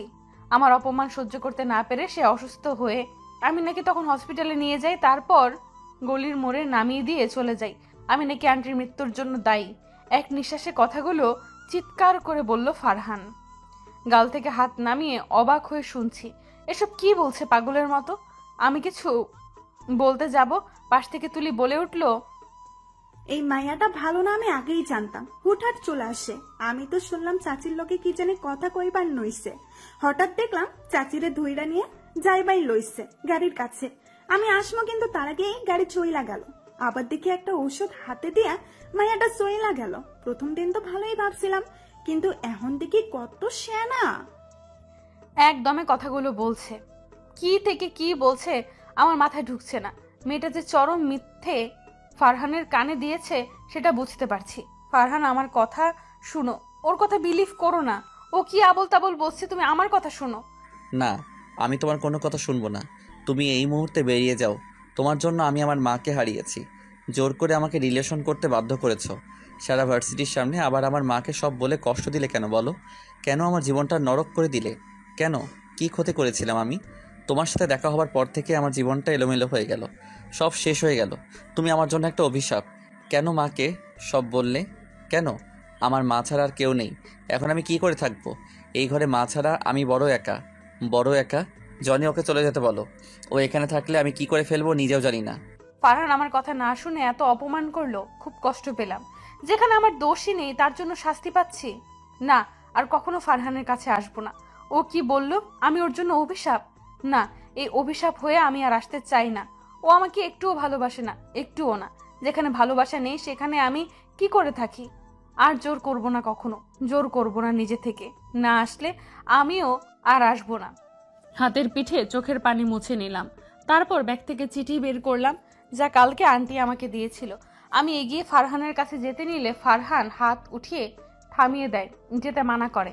আমি আর এগিয়ে যাই না, সাহস হয় না। এই কয়দিনে আমি একটু জায়গা করতে পারিনি ফারহানের মনে। এটা ভেবে আরো কষ্ট লাগছে, মরে যেতে ইচ্ছে হচ্ছে। আন্টি, তুমি কেন এভাবে চলে গেলে? আমি যে ফারহানকে হারিয়ে ফেললাম একেবারে। চিঠিটা জনির হাতে দিয়ে দৌড়ে বাইরে চলে এলাম। আন্টির কাছে গেলাম, অনেক মহিলা বসে আছে। আমি কাছে গেলাম না, দূর থেকে দেখলাম সাদা কাপড়ে মুড়িয়ে রাখা হয়েছে। আর দাঁড়ালাম না, চলে এলাম। আন্টির জন্য ফারহানের কাছে এত অপমানিত হয়ে আমি এতটা ব্যর্থ, একটু জায়গা করতেও পারিনি, উল্টো ঘৃণার পাত্রী হলাম। 3 দিন পর, এই 3 দিন ফারহানের সাথে যোগাযোগ করিনি। অনেক কষ্ট পেয়েছি, কিন্তু কথা না বলে থাকতে পারছি না। সব রাগ ভুলে যেতে ইচ্ছে হচ্ছে। ও কেমন আছে কে জানে। মাকে হারিয়ে বেচারা তো অনেক কষ্ট পেয়েছে। আমি সেটা ভেবে ওকে একা ছেড়ে দিয়ে ভুল করেছি। আন্টি বলেছিল সব সময় ওর পাশে থাকতে, আর আমি কিনা এইভাবে চলে এলাম। ওই তুলি মেয়েটাই তো এসব করেছে, ওকে তো আমি ছাড়বো না। মিথ্যা বলা না, ভার্সিটিতেও যাইনি 3 দিন। রাগ ভুলে আবার ফারহানের কাছে যাওয়ার সিদ্ধান্ত নিলাম। ভার্সিটিতে যাওয়ার কথা বলে ফারহানের বাড়ি যাওয়ার জন্য বেরিয়ে পড়লাম। গলির মোড়ে এসে গাড়ি থেকে নামতেই তুলি বলে মেয়েটাকে দেখলাম। আমি ডাক দিব তার আগেই দৌড়ে চলে গেল। এমন বিহেভে অবাক হয়ে তাকিয়ে আছি তুলির যাওয়ার দিকে। ওকে পরে দেখে নেব, আগে ফারহানের সাথে কথা বলে আসি। এগোতে লাগলাম। আজ ওকে ফারহান অপমান করবে নাকি আমাকে বোঝার চেষ্টা করবে। বাসায় ঢুকেই জনির সাথে দেখা হলো। জনি আমাকে দেখেই দৌড়ে এলো। আমার অপেক্ষায় ছিল এমন তার হাবভাব। আমি ব্রু কুচকে তাকিয়ে আছি। রোজা, তুমি এসেছো? আমি জানতাম তুমি আসবে, রাগ করে থাকতে পারবে না। ফারহানের এমন সময় তোমাকে ওর সবচেয়ে বেশি প্রয়োজন, কিন্তু সেই তুমি এলে না এতদিন। এর জন্য ফারহানই দায়ী, কিন্তু ফারহান ওর ভুল বুঝতে পেরেছে। তুমি রাগ করে থেকো না প্লিজ। মাকে হারিয়ে ও বোঝার ক্ষমতা হারিয়ে ফেলেছিল।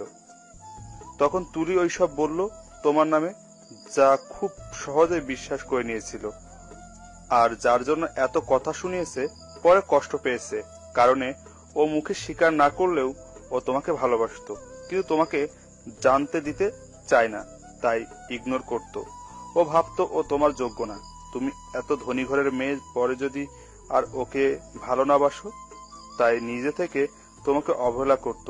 কিন্তু তুমি ওই দিন আর জোর না করাই আর যোগাযোগ না করাই ছেলেটা কত কেঁদেছে। একে তো মানেই, দুই কষ্ট কি অবস্থা হয়েছে, খায় না, ঘুমায় না, সারাদিন নিজেকে দোষারোপ করে। চিঠিটা পড়ে আরো ভেঙে পড়েছে, যাতে জানতে পারেছে আন্টির মৃত্যুর জন্য তোমার কোনো হাত নেই। তখন থেকে আরো কষ্ট পাচ্ছে, পাগলামো করছে। সব শুনে অবাক হয়ে আছি, আর কিছু না। ফারহানও আমাকে ভালোবাসে শুনেই আমার মনটা নেচে উঠল। আর কিছু না শুনেই ভেতরে এলাম। ফারহান বসে আছে, আমাকে দেখে বড় বড় চোখ করে তাকিয়ে আছে। আমি এসেছি এটা বিলিভ করতে পারছে না। কি অবস্থা হয়েছে ছেলেটার! আমি কেন এত রেগে গেলাম? না হলে আর কষ্ট কম হতো ওর। আমি এগিয়ে যাওয়ার আগেই ফারহান এগিয়ে এলো আর আমার হাত ধরে একটা কথাই বলল। রোজার খুশি আর দেখে কে? ফারহান নিজের ভুল স্বীকার করেছে, ওকে ভালোবাসে। তখন থেকে খুশিতে কি থেকে কি করবে ভাবার বাইরে। ফারহান যে এই কথা বলবে কল্পনাও আমি তো ভেবে নিয়েছিলাম। ফারহানকে আর কখনো পাবো না, ওকে ভুলতে হবে।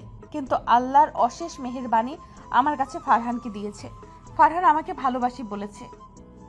1 সপ্তাহ হলো ফারহান ভার্সিটি আসে না, ফোন দিলে ধরে না বেশি।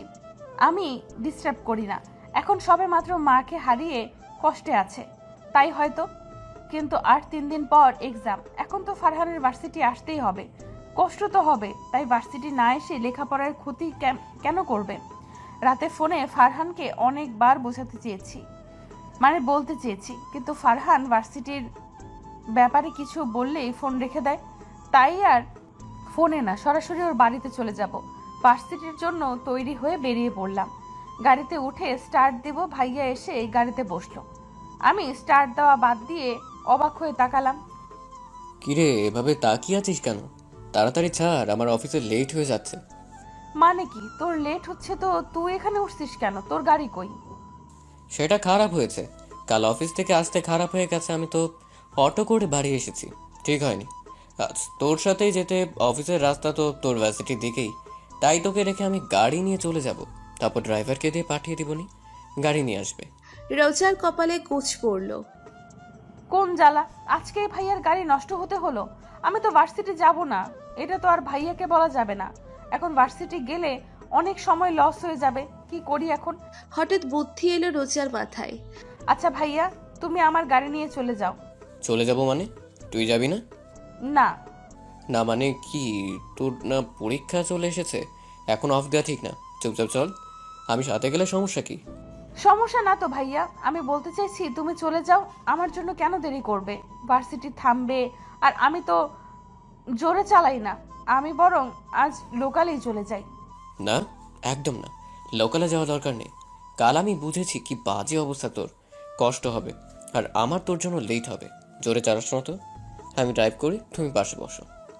না ভাইয়া, আমার লোকালে যেতে প্রবলেম নেই তো। তুমি যাও না গাড়ি নিয়ে, আর পাঠাতে হবে না, আমি ঠিক চলে আসবো, প্রবলেম হবে না। ভাইয়া কিছুতেই আমাকে রেখে যাবে না, কিন্তু আমি কোনোভাবেই যাব না ভাইয়ার সাথে। আমার সাথে প্রেরণা উঠে ভাইয়া চলে গেল গাড়ি নিয়ে, আর আমি চললাম গাড়ি খুঁজতে। দাঁড়িয়ে আছি তো আছি, কোনো গাড়ি পাওয়া যায় না। এইভাবে অন্যরা চলে কিভাবে? কোনোভাবেই গাড়ি পেলাম না। আগে যেতে চাইলে এই অবস্থাই হয়। বাসায় চলে এলাম। আম্মু আমাকে দেখে অবাক হয়ে জিজ্ঞেস করলো কি হয়েছে। সব বললাম। সব শুনে আম্মু আমাকেই বকলো, যাইনি ভাইয়ের সাথে। তাই আম্মুকে চুপ করিয়ে জিজ্ঞেস করলাম এখন যাব কি করে, সেই সাজেশন দাও। আম্মু ভেবে বলল, স্কুটিটি নিয়ে যা। হঠাৎ স্কুটির কথা বলাতে আমি লাফিয়ে উঠলাম। আমার তো মনেই ছিল না আব্বু এবার জন্মদিনে গাড়ি দিয়েছে, তাই আর স্কুটির কথা মনেই নেই। 6 মাসের মতো হয়ে গেছে ওইটা ধরিনি। আম্মুকে জড়িয়ে ধরে চুমু খেয়ে বেরিয়ে গেলাম। রফিক চাচাকে বলে সেটা বের করে আনলাম। কি অবস্থা হয়েছে, মাকড়সার জালে ভরে আছে, ধুলো ময়লা লেগে আছে। যখন ব্যবহার করতাম কত যত্ন করা হতো, এখন নতুন পেয়ে এটাকে একেবারে অবহেলায় ফেলে রেখেছি। দেখেই খারাপ লাগছে। এটা আব্বু যখন গিফট করেছিল কত খুশি হয়েছিলাম, কত স্মৃতি আছে এই স্কুটিতে, অথচ এখন এটাকেই ভুলে গেছি। মানুষ সত্যিই স্বার্থপর। নতুন ভালো কিছু পেলেই পুরনো জিনিসকে অবহেলা করতে থাকে। রফিক চাচাকে বলে পরিষ্কার করতে লাগলাম, আমিও করছি সাথে। অবশেষে শেষ হলো, পানি দিয়ে মোছা হয়েছে, যার জন্য আবার আগের মতো সুন্দর লাগছে। দেখি মুখে হাসি ফুটে উঠল। ফারহানদের বাসার গলি দিয়ে আজ বাইক ঢুকছে, কারণে গাড়ির মতো তো আর বাইক বড় না। আমি নেমে হাত দিয়ে নিয়ে যাচ্ছি। হঠাৎ তুলিকে চোখে পড়ল। মেয়েটা এখনো আমাকে খেয়াল করেনি। দেখেই বাইক রেখে ওর হাত ধরে টেনে আনতে লাগলাম। আচমকা টানাতে ভয় পেয়ে আমার দিকে তাকালো, আর আমাকে দেখে অবাকের সাথে ভয় পেয়ে গেল। হয়তো হাত ধরা না থাকলে ছুটে পালাতো, কিন্তু সে সুযোগ নেই। আমি যে হাত শক্ত করে ধরে রেখেছি। আমার হাত ছাড়েন, এমন করে টানছেন কেন? আমি কিছু না বলে বাইকের কাছে এনে হাত ছাড়লাম না, দাঁড়ালাম। আমারে এনে আনলেন কেন? তোমার সাথে আমার জরুরি কথা আছে তুলি। আমার আপনার লগে কোনো কথা নাই, আমার হাত ছাড়েন কইতাছি। সরি, হাত ছাড়তে পারবো না। আমাকে দেখে ভয় পাচ্ছ কেন আর লুকাচ্ছ কেন? কনে আমি লুকাইলাম আর ভয় পামো কেন? আমনে বাঘ না ভাল্লুক যে ভয় পামো? আমারও তো সেই কথা, ভয় পাও কেন? আমি কি বাঘ নাকি ভাল্লুক? আই মিন তুমি যা বললে আমিও তাই বললাম। আমার দিকে তাকাচ্ছ না কেন? ভয় না বলে পাও না? Okay good. তা কিছু সত্যি কথা বলবে? কোন? তুমি কি ফারহানকে ভালোবাসো? সঙ্গে সঙ্গে মেয়েটি আমার দিকে তাকালো। কি হলো বলো, তুমি ফারহানকে ভালোবাসো নাকি ফারহান তোমাকে, নাকি দুজন দুজনকে? কি কোন আপনি? আমার কথার জবাব দাও। আমি জানি তুমি ফারহানকে লাইক করো, তাই তো আমার নামে মিথ্যা বলে আমাকে ফারহানের জীবন থেকে সরাতে চাইছিলে। আপনি কেমনে জানলেন? আমি জানি সব। বলো, আমি সত্যি বলেছি না? না, আপনি সত্যিই কোন। নয় ফারহান ভাইও আমারে ভালোবাসে, কিন্তু আপনি জোর করে তারা আমার থেকে কায়দা নিতেছেন, তাই তো ওইগুলো বানাইয়া কইছি। ও, ফারহানও তোমাকে ভালোবাসে, কিন্তু আমাকে তো কখনো এই কথা বলে নাই। বললে আমি তোমাদের বিয়ে দিয়ে দিতাম। আচ্ছা, নো টেনশন। এখন যেহেতু জেনে গেছি, বিয়ে আমি দিয়ে দিব। তার আগে ফারহানের কাছে জেনে নিই। মানে? আর কিছু না বলে তুলিকে নিয়ে ফারহানের বাড়ির দিকে যেতে লাগলাম। ফারহান, তোমার বউ নিয়ে এসেছি। ফট করে কথাটা বলে উঠল রোজা। আচমকা এমন অদ্ভুত কথা শুনে ফারহান বসা থেকে উঠে দাঁড়ালো, সাথে চোখ মুখে বিস্ময়। তার কি বলছে? রোজা পাগল হলো নাকি? মানে কি সব বলছো? আমি ঠিকই বলছি ফারহান। এই যে তুলি তোমার ভালোবাসা, বউ বলেছে আসলে বিয়েটা তো হয়নি, কিন্তু চিন্তা করো না। আমি যখন একবার জেনে গেছি তোমরা দুজন দুজনকে ভালোবাসো, আমার জন্য সেটা প্রবলেম হচ্ছে, তাই আমি ভেবেছি তোমাদের বিয়ে দিয়ে দেব। তুলি, তাই না?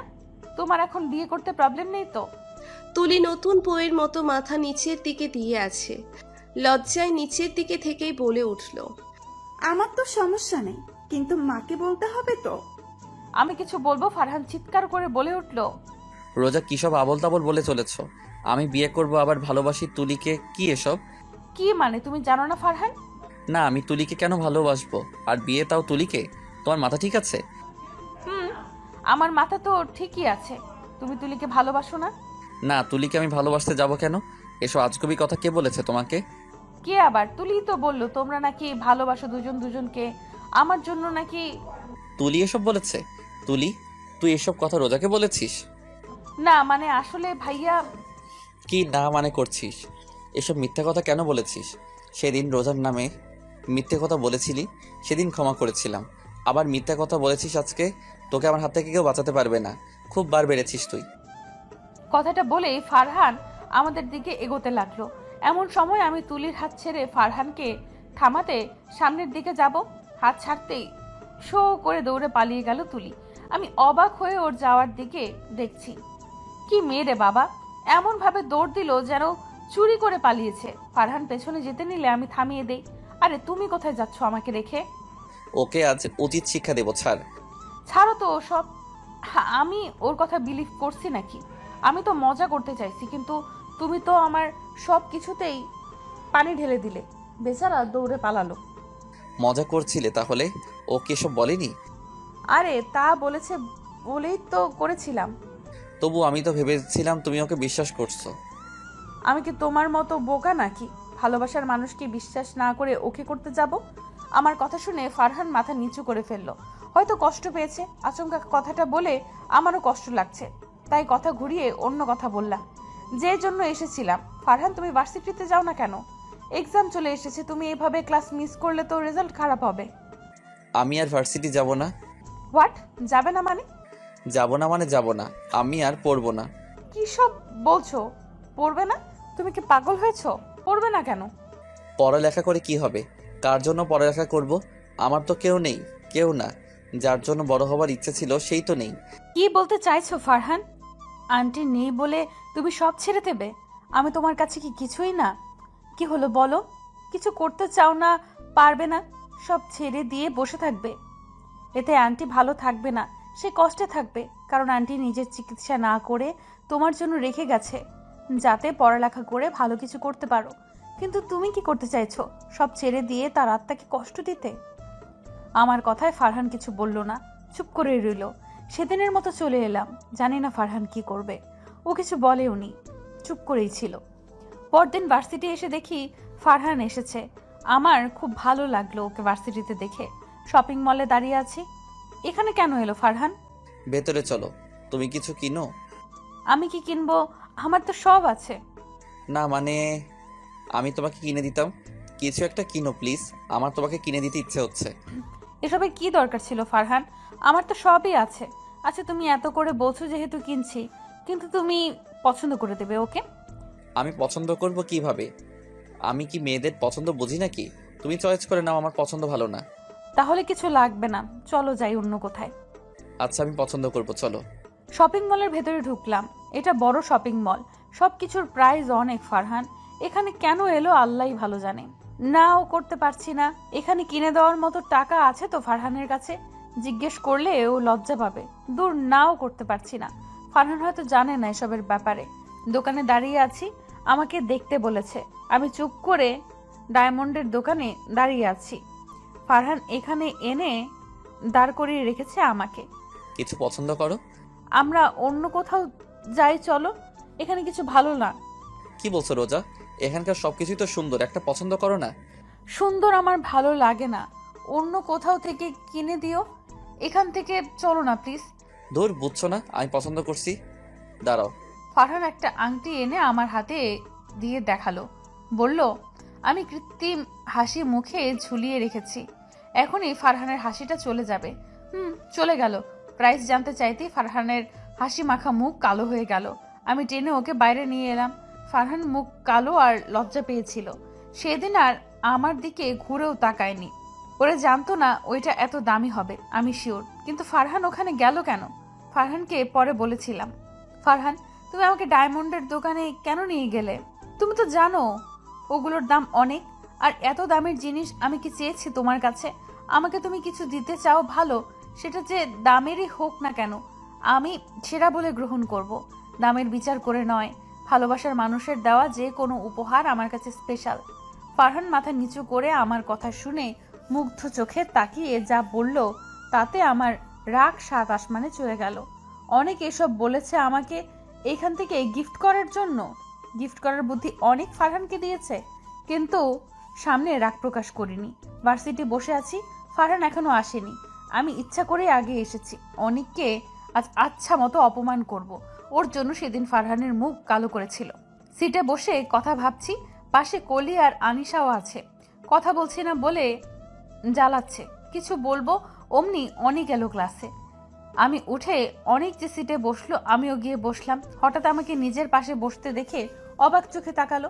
এত অবাকের কিছু হয়নি অনেক, তোর সাথে জরুরি কথা আছে তাই চলে এলাম। আমার সাথে তোর জরুরি কথা? তুই যা শুরু করেছিস একদম ঠিক করছিস না।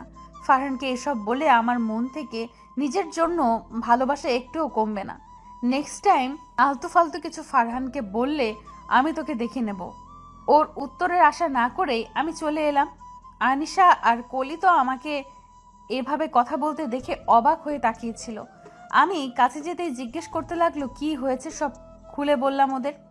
তিনজন বসে এসব বলছি, ওরা তো অনেকের উপর রেগে গেল। একটু পরেই ফারহানও চলে এলো। আমার দিকে একবার তাকিয়ে জনিদের সাথে বসে পড়ল। অনেকেরই আজকেই ক্লাস শেষ, 2 দিন পর এক্সাম। ছুটির পর ফারহান আমাকে নিয়ে ভার্সিটি থেকে একটু এগিয়ে একটা পার্ক আছে ছোটখাটো, সেখানে নিয়ে এলো। বেঞ্চেতে বসে আছি। ফারহান আর একদিন আছে এক্সামের। তুমি কিন্তু ভালো করে পড়বে, পড়ালেখা তোমাকে ভালো করে করতে হবে, নয়তো আব্বু তোমার কাছে আমাকে বিয়ে দেবে না। হুম চলো, এখানে বসে থেকে সময় নষ্ট না করে বাড়ি যাও। হুম হুম বলেও ফারহান উঠছে না। কি হলো, উঠো তোমাকে বলে একটা প্যাকেট বের করলো। আমি ব্রু কুচকে তাকিয়ে আছি। এটা কি ফারহান? তোমার জন্য কিনেছিলাম, দেখো তো পছন্দ হয় কি না। বেশি দামি না। আবার দাম নিয়ে পড়লে? তুমি আমাকে কিছু দিলে, এটাই তো অনেক ফারহান। দামে কি আসে যায়? তোমার দেওয়া যা কিছু আমার জন্য খুব স্পেশাল, কারণ তোমার দেওয়া গিফট, এতে তোমার ভালোবাসা মিশে থাকবে। দাও তো, কি আছে এতে? বলে প্যাকেট হাতে নিলাম। Wow Payel, so nice Farhan, আমার খুব পছন্দ হয়েছে। ফারহান রোজার দিকে তাকিয়ে আছে। রোজা হাসি মুখে পায়েল দেখছে, তারপর ব্যাগে ভরে নিল। সত্যি পছন্দ হয়েছে নাকি আমাকে খুশি করতে মিথ্যে বলছো রোজা? সত্যি আমার খুব পছন্দ হয়েছে। তোমাকে কেন খুশি করতে মিথ্যা বলবো? পছন্দ না হলে বলে দিতাম। চলো এবার। দুদিন পুরো দমে পড়তে লাগলাম। কথা কম, পড়া বেশি। রাতে কিছু সময় কথা বলি, কিন্তু আমি পড়ার কথা বেশি বলি। পরীক্ষা শেষ হতে লাগলো। পরীক্ষা ভালোই হয়েছে। শেষ পরীক্ষা দিয়ে বাড়ি দেরি করে আসলাম, আর সেদিন আমার জন্য নতুন চমক অপেক্ষা করছিল। ফারহানের ব্যাপারে বাড়িতে সবাই সবকিছু জেনে গেছে, কিন্তু কি করে আব্বুকে আমি পরে ধীরে সুস্থে বলতে চাইছিলাম, কিন্তু কেউ খুব বাজেভাবে বলেছে। ভাইয়া আব্বু রেগে আছে। ফারহানের সম্পর্কে জিজ্ঞেস করলো, আমি সব বললাম। বিপরীত গালে পড়লো চড়, যা আব্বু দিয়েছে, যে কখনো আমাকে মারেনি, আজ আমার গায়ে হাত তুললো। একটা বস্তির ছোট লোককে তুমি ভালোবাসি বলছো? রোজা, তুমি কি পাগল হয়ে গেছো? আমাদের সাথে যাই প্রেম করবে, নিজের লেভেলে কারোর সাথে করতে পারতো, যার পরিবারে কেউ নেই, ছোট একটা বাড়ি। তুমি কি করে ভালোবাসতে পারলে? রোজা, আমি অবাক হচ্ছি তোমার চয়েস দেখে। এই ছোট লোক তোমাকে ভালোবাসে না, টাকা দেখে ভালোবাসি বলছে। ভাইয়া আব্বু আমাকে যা নয় তাই বলল, সাথে ফারহানকেও। আমার চোখ দিয়ে পানি পড়ছে। ফারহানকে খারাপ বলছে, যা আমার সহ্য হচ্ছে না। 1 সপ্তাহ ধরে ফারহানের সাথে যোগাযোগ করতে পারছি না। আব্বু আমার ফোন নিয়ে নিয়েছে, ঘর বন্দি করে রেখেছে। কি এমন বলেছে যে যার জন্য এমন করা? যে আব্বু কখনো আমার কোনো কথা ফেলেনি, সে আজ আমার কথা চিন্তা না করে আমাকে কষ্ট দিচ্ছে। নিজের আব্বু ভাইয়াকে চিনতে পারছি না, তারা এমন করছে কেন ফারহানের সাথে? কথা বলতে না পারতেই কত কষ্ট হচ্ছে, সেটা একমাত্র আমি বুঝতেছি। আব্বুকে বোঝাতে চাইলাম, তার এক কথা, ফারহান ছেলে ভালো না, গরিব, টাকার লোভী, স্বার্থের জন্য প্রেম করছে। এসব বলে আমার মাথা খাচ্ছে, আমার কথা শুনতেও চাচ্ছে না। তারা এতটা ভুল বুঝছে, কেউ ইচ্ছে করে এমন করেছে, আমি নিশ্চিত। না হলে এত না এমন করছে পেছনে থেকে। আমার ফারহানের টাকার লোভ নেই, ও খুব ভালো। আপু তোমরা কেন বুঝছো না? ওর সাথে কথা না বলে যে আমার খুব কষ্ট হচ্ছে। এদিকে কালকে আব্বু আমার বিয়ের কথা বলেছে শুনেছি, কিন্তু কিছুতেই আমি বিয়ে করব না, যাই হয়ে যাবে না কেন। বালিশে মাথা রেখে একাধারে কেঁদে চলেছি। এখন রাত 11টার মতো বাজে। হঠাৎ বারান্দায় ঠাস করে কিছু পড়ার শব্দ কানে আসতেই রোজা কান্না বন্ধ করে উঠে বসলো। এত রাতে কিসের শব্দ হচ্ছে ওইখানে? ভূতের ভয় পাচ্ছে। ভূত নাকি ভয়ে জড়সড় হয়ে বসলো। হঠাৎ বারান্দায় দরজা খুলে কেউ ভেতরে এলো। অন্ধকারে খালি ছায়া দেখতে পাচ্ছি। ভয়ে ভয়ে চিৎকার দিতে যাব, অমনি সামনের দিকে ভূত ভেবে যে ফোনের লাইট নিজের দিকে ধরলো, আর তাকে দেখে আনন্দে অবাক দুটোই হলাম। এ তো আমার ফারহান। ফারহান, তুমি এখানে এত রাতে কিভাবে এলে? এসেছি কোনোভাবে, কিন্তু তোমার কি হয়েছে রোজা? আমার সাথে যোগাযোগ করছো না কেন? এত চিন্তা হচ্ছিল জানো? তোমার নাম্বার ফোন দিয়েও তোমাকে পাচ্ছিলাম না। 1 সপ্তাহে কথা না বলে কি করে থাকলে? আমার কথা একবারও কি মনে পড়েনি তোমার? পড়েনি? আবার খুব পড়েছে, কিন্তু যোগাযোগ করার কোনো পথই পাইনি, তাই করিনি। মানে? ফারহানকে সব খুলে বললাম। ও সব শুনে কিছু সময় নীরব হয়ে রইল। আমি ওর মুখের পানে তাকিয়ে আছি। কি হলো ফারহান, কিছু তো বলো। কি বলবো রোজা, আমি আগে তোমাকে বলেছিলাম তোমার পরিবার আমাকে কখনো মেনে নেবে না, কিন্তু তুমি শুনলে না। এখন দেখো আমার কথাই সত্যি হলো। এভাবে বলছো কেন? মেনে নিত, কিন্তু কেউ ইচ্ছে করে এমন করেছে যে চায় না তোমার আমার সম্পর্ক সবাই মানুক, তাই বাড়িতে সবাইকে ভুল বুঝিয়েছে। আর আমি এই ভয়ে কিছুতেই করব না, আর আমি এই বিয়ে কিছুতেই করব না। ছেলেকে বলে দেব সব। কেউ জেনে তো একটা মেয়েকে সম্মতি ছাড়া বিয়ে করবে না। ফারহান মুখ ভার করে রেখেছে। ওর মনে আমাকে হারানোর ভয় দেখছি। কষ্টের মাঝেও আনন্দ পাচ্ছিলাম। ফারহান যে আমাকে সত্যিই ভালোবাসে তা ওর মুখ দেখেই বোঝা যাচ্ছিল। পরদিন ছেলের বাড়ির লোক আমাকে দেখতে আসলো। বাড়ির লোককে বুঝিয়ে তো লাভ নেই, পড়ালেখার কথা বলবে বিয়ের পর পড়বে, আর ভালোবাসার কথা বললে সবাই নীরব থাকে। আমার কথা যেন শুনতেই পায় না, এমন বিহেভ করে। ছেলেদের সামনে এসে আমি এত চমকালাম যে হাতের ট্রে পড়ে গেল। তুই কাজটা ঠিক করিসনি অনেক। বাড়ির সবাইকে ফারহানের নামে মিথ্যা অপবাদ বলে আবার এখন এসেছিস বিয়ে করতে। ইয়েস বেবি, তোকে প্রপোজ করলাম, তুই তো আমাকে রিজেক্ট করে দিলি। কার জন্য? ওই রাস্কেলটার জন্য? এটা আমি মেনে নিব অসম্ভব। তাই তো বাড়িতে বেশি কিছু না, শুধু টাকা দেখিয়েছি। তোর ফ্যামিলি তোকে ভালোবাসে, তাই তোকে কোনো বস্তির ছেলের কাছে দেবে যে কিনা টাকার জন্য রিলেশন করে। ওর কথা শুনেই গালে চড় দিয়ে বসলাম। রাগে আমার শরীর কাঁপছে। বাড়িতে ততদিনে বিয়ের ধুম পড়েছে, কেউ আমাকে বিশ্বাস করছে না। 2 দিন পর নাকি বিয়ে। আমি কি করব বেশি না ভেবে মায়ের রুম থেকে আম্মুর ফোন চুরি করে আনলাম আর ফারহানকে আমার প্ল্যান বললাম। ও কিছুতেই রাজি না। আমি ব্ল্যাকমেল করে রাজি করালাম। এই ছেলে বোকা একটা, কিছুতেই সাহস করতে পারে না। রাত 2টোর সময় লুকিয়ে বেরিয়ে এলাম বাড়ি থেকে। 2 সেট ড্রেস আর কিছু আনিনি। ফারহানের এক কথা, কিছু নিয়ে আসলে আবার ফিরিয়ে দিয়ে যাবে। ভয়ে শরীর থেকেও গহনা সব খুলে সুতির সালোয়ার কামিজ পরে এসেছি। আমার প্রিয় হাতের আংটিটা নিয়ে এসেছি। এটা নিয়ে গাড়িতে কথা শুনিয়েছে, তাই রাগে ফেলে দিতে চেয়েছিলাম, পরে সরি বলে রেখেছে। এটা আব্বু জন্মদিনে গিফট করেছিল, আমার খুব প্রিয়। এটাতে আব্বুর স্মৃতি আছে।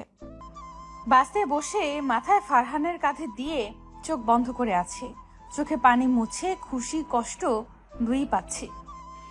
আব্বু আম্মুকে ছাড়া বিয়ে করতে কষ্ট হয়েছে, তাদের খুব মিস করেছি, কিন্তু এ ছাড়া আর কোনো উপায় ছিল না, তাই এটা করতে হলো। 1 মাস হলে আমি ফিরে আসব, আব্বু আম্মু ঠিক মেনে নেবে। এখন কিছুদিন কোথাও থাকতে হবে। বাড়ি থেকে পালিয়ে আমরা বিয়ে করে ফেলি ফার্স্ট। সাথে ফারহানের বন্ধুরা ছিল যারা সাক্ষী ছিল। বাড়ি এতক্ষণে কি লঙ্কা কাণ্ড ঘটেছে কে জানে, আমাকে না পেয়ে কি করেছে কে জানে। কিন্তু আমার তো উপায় ছিল না। আমি ফারহানকে ভালোবাসি, খুব ভালোবাসি। ওকে ছাড়া অন্য কারো কথা ভাবনাতেও আনতে পারি না, আর আনবও না।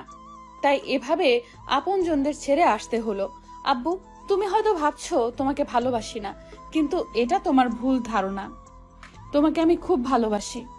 তোমাকে এইভাবে রেখে আসতে আমারও খুব কষ্ট হচ্ছে, কিন্তু ফারহানকেও যে আমি ভালোবাসি, ওকে ছেড়ে কি করে থাকতে পারবো না তো। তাই কষ্ট হলেও ওর হাত ধরে আসতে বাধ্য করলে, বোঝানোর সময়ও দিলে না। অনেকের চালে তোমরা ফেসে গেছো। অনেক নিজের ক্ষোভ মেটাতে তোমাদের ওর গুটি বানিয়েছে, যা বিশ্বাস করলে না। কিন্তু আমি ওর নোংরা চালকে সফল হতে দিতে পারি না, তাই তো এইভাবে চলে আসা। ফারহান আমার হাত শক্ত করে ধরে আছে। রোজা, তোমার কি খুব কষ্ট হচ্ছে? না, কোনো কষ্ট হচ্ছে না, উল্টো ভালো লাগছে তোমার সাথে আসতে পেরে। আর আব্বু আম্মু ভাইয়ার কথা খুব মনে পড়ছে, কিন্তু খারাপ লাগছে। তাদের ভুল করা থেকে আমি আটকালাম। সত্যি কি এই বিয়ে তারা মানবে? আমার মতো গরিব ছেলেকে আমার ভয় হচ্ছে। রোজা, আমার হুঁশে পড়ে ভুল করে ফেললাম না তো? একদমই না। আমরা দুজন দুজনকে ভালোবাসি, তাই এটা করায় কোনো ভুল নেই। আব্বু ভুল করছিল আমাদের মেনে না নিয়ে অনিকের চক্রান্তে পা দিয়ে। আব্বু তো জানেই না এটা অনিকের প্রতিশোধ আমি রিজেক্ট করাই। আমার ভয় হচ্ছে সিদ্ধান্ত না জানি আবার কি হয়ে যায়। এই, তুমি ছেলে তো নাকি মেয়ে বলো তো? আমার সন্দেহ হচ্ছে। হোয়াট? ঠিকই বলছি। ছেলে হলে এত ভীতু কি করে হও তুমি, আমি বুঝি না। মেয়েদের মতো কথা বলছো।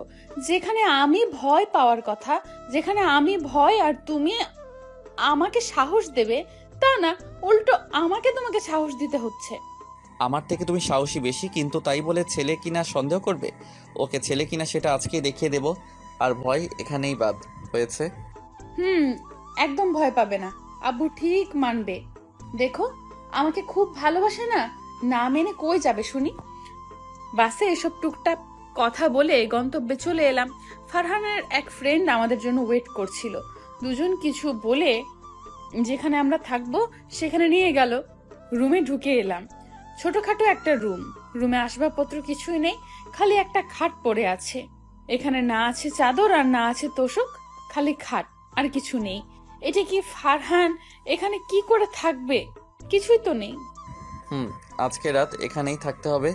কাল ভালোবাসা খুঁজবো, বা কিছু কিনা যাবে। তাই বলে এমন খাটে শোয়ার মতো কিছু নাই।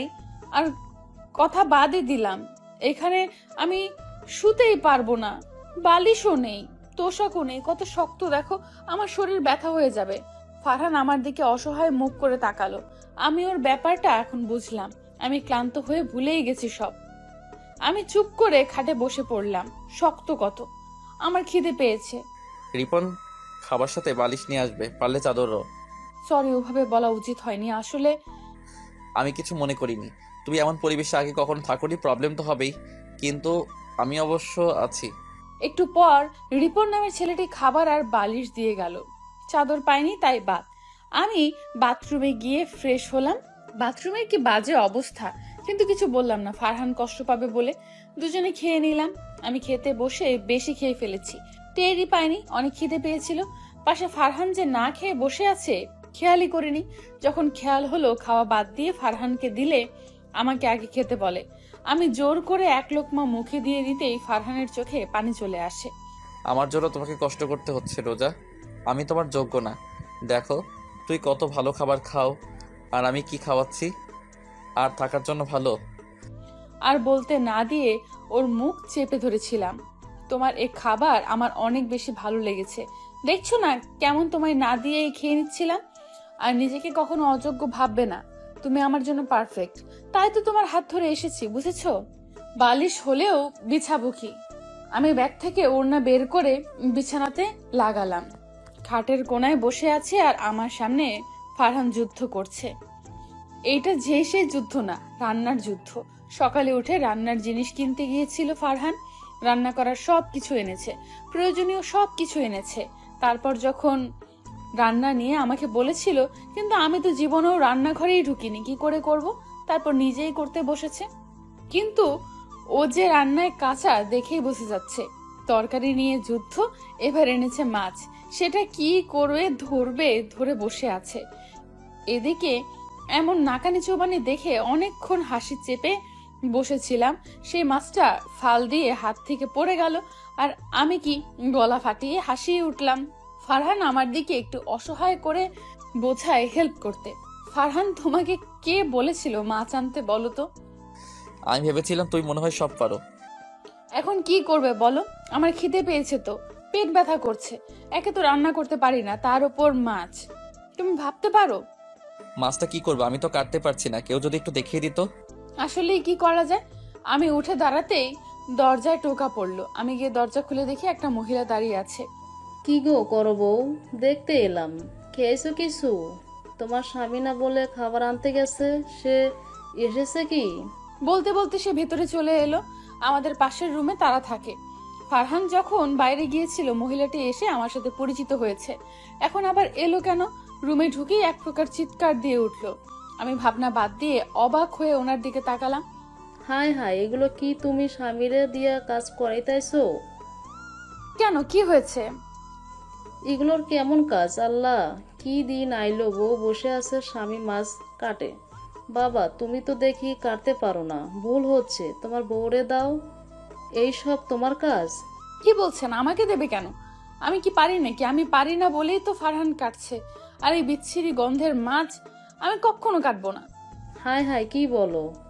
আজকালকার বউ গো, কি ঢং গো, তুমি কাটতে পারো না তো বিয়ে করছো কেন? তখন তো ভালো। আপনি কিন্তু আমাকে অপমান করছেন। আমি যে সব পারবো এমনও তো না। আপনি বেরিয়ে যান এখান থেকে, যান বলছি। কি গো বাবা, তুমি এখনো নিয়ে বসে আছো?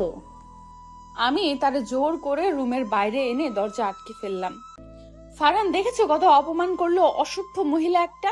তখন এসেও একাই 100 কথা বলে গেছে, আবার এখন। রোজা, কথা বলো না আমার। আর কিছু বলার আগে ফারহান আহ করে উঠলো, হাত ধরে ফু দিচ্ছে।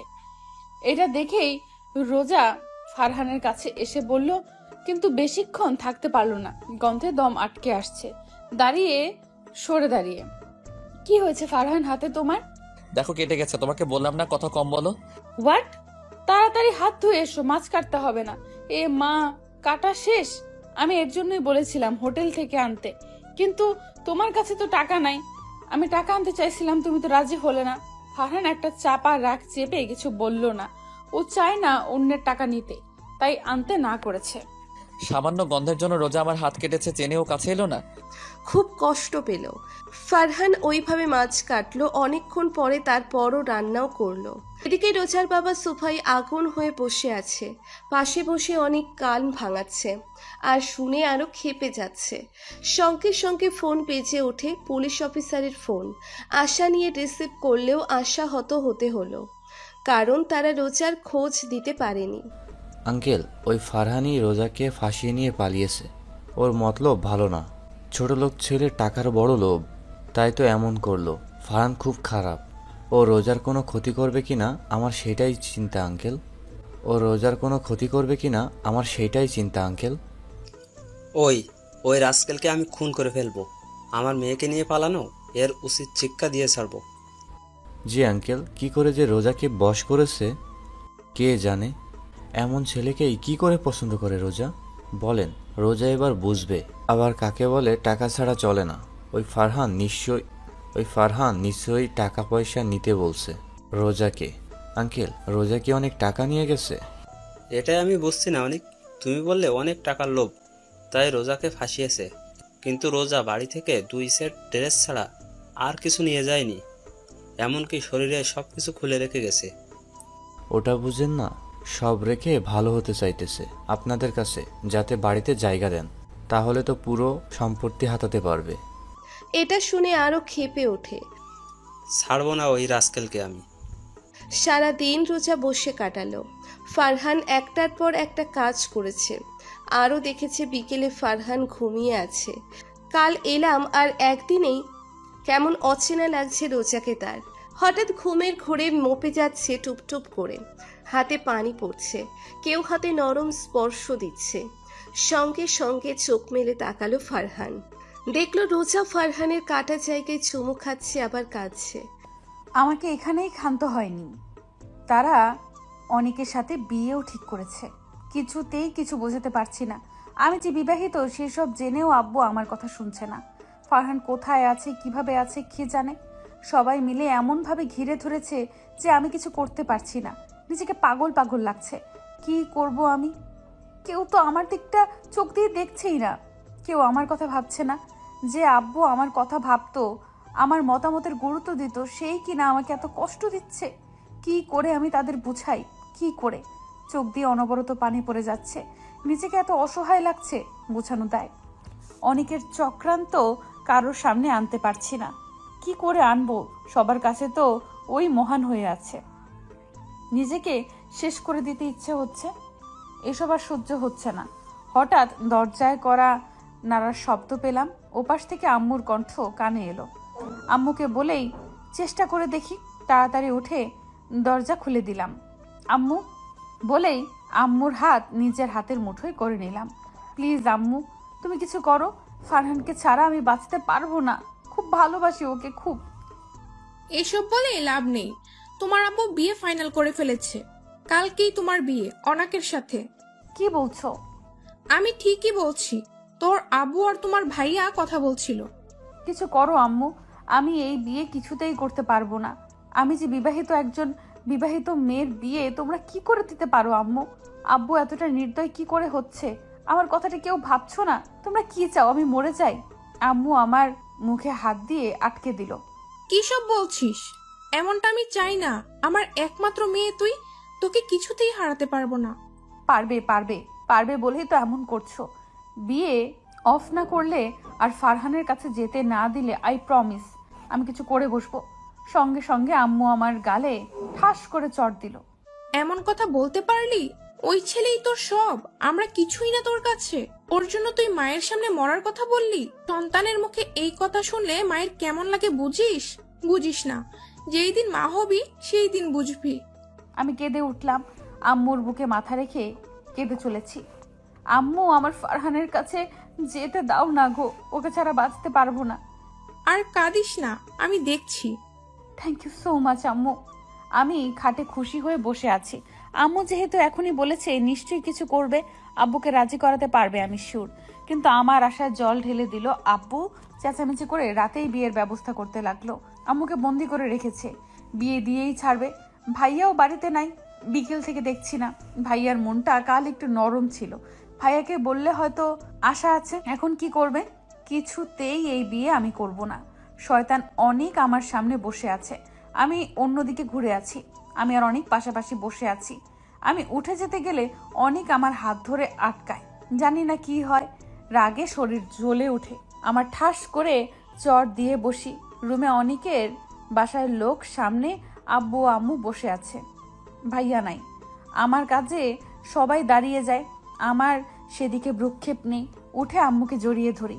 খারাপ লাগছে, আমার সময় শেষ হয়ে আসছে বুঝতে পারছি। খুব ইচ্ছে করছে শেষবারের মতো ফারহানের মুখ দেখতে পারছি না। আমি আম্মুকে জড়িয়ে ধরে আছি। কেউ হাত ধরে টান মারলো, তাকে দেখে আব্বু চোখ মুখ লাল করে আছে। এমন কাজে হাত উঠিয়ে মারতে যাবে কিন্তু মারলো না। অবাক হয়ে আমার দিকে তাকিয়ে আছে। কি হয়েছে মা, তোকে এমন লাগছে কেন? আচমকা আব্বু আমার মুখ ধরে জিজ্ঞেস করতে লাগলো। এতদিন মেয়ের দিকে ভালো করে খেয়াল করেনি, আজ ভালো করে দেখেছে মেয়েটা কত শুকিয়ে গেছে। এত সুন্দর মেয়ে, তার চোখের নিচে কালি হয়ে গেছে। এটা দেখে বুক কেঁপে ওঠে। আজ মনে হচ্ছে মেয়ের সিদ্ধান্ত না মেনে কত অপরাধ করেছে উনি। নিজেকে বড় অপরাধী লাগছে। না, এইভাবে মেয়ের বিরুদ্ধে গিয়ে বিয়ে দেওয়ার কথা চিন্তা করা উচিত হয়নি। মেয়ের সুখই তো সব, কেন কষ্ট দিলাম? কিছু বলতে যাবে তার আগেই রোজা ঢলে পড়ল ওনার বুকে। রোজা চোখ খুলে নিজেকে হসপিটালের বেডে পেল। পাশে হাত শক্ত করে ধরে কান্না করছে আম্মু, পাশে আব্বু। একটু পেছনে তাকিয়ে অবাক হয়ে গেছে ভাইয়ার সাথে ফারহান। আমি এখানে কেন? আমি তো বাড়িতে। আর আমি তো বিষ খেয়েছিলাম, বাঁচলাম কিভাবে? আমাকে ক্ষমা করে দে রোজা, তোর কথা বিশ্বাস না করে ওই রাস্কেল অনেককে করেছিলাম। তার জন্য তুই এত বড় সিদ্ধান্ত কি করে নিলি? আমাদের ছেড়ে যাওয়ার কথা কি করে ভাবলি? তোর কিছু হলে আমরা কি নিয়ে বাঁচতাম?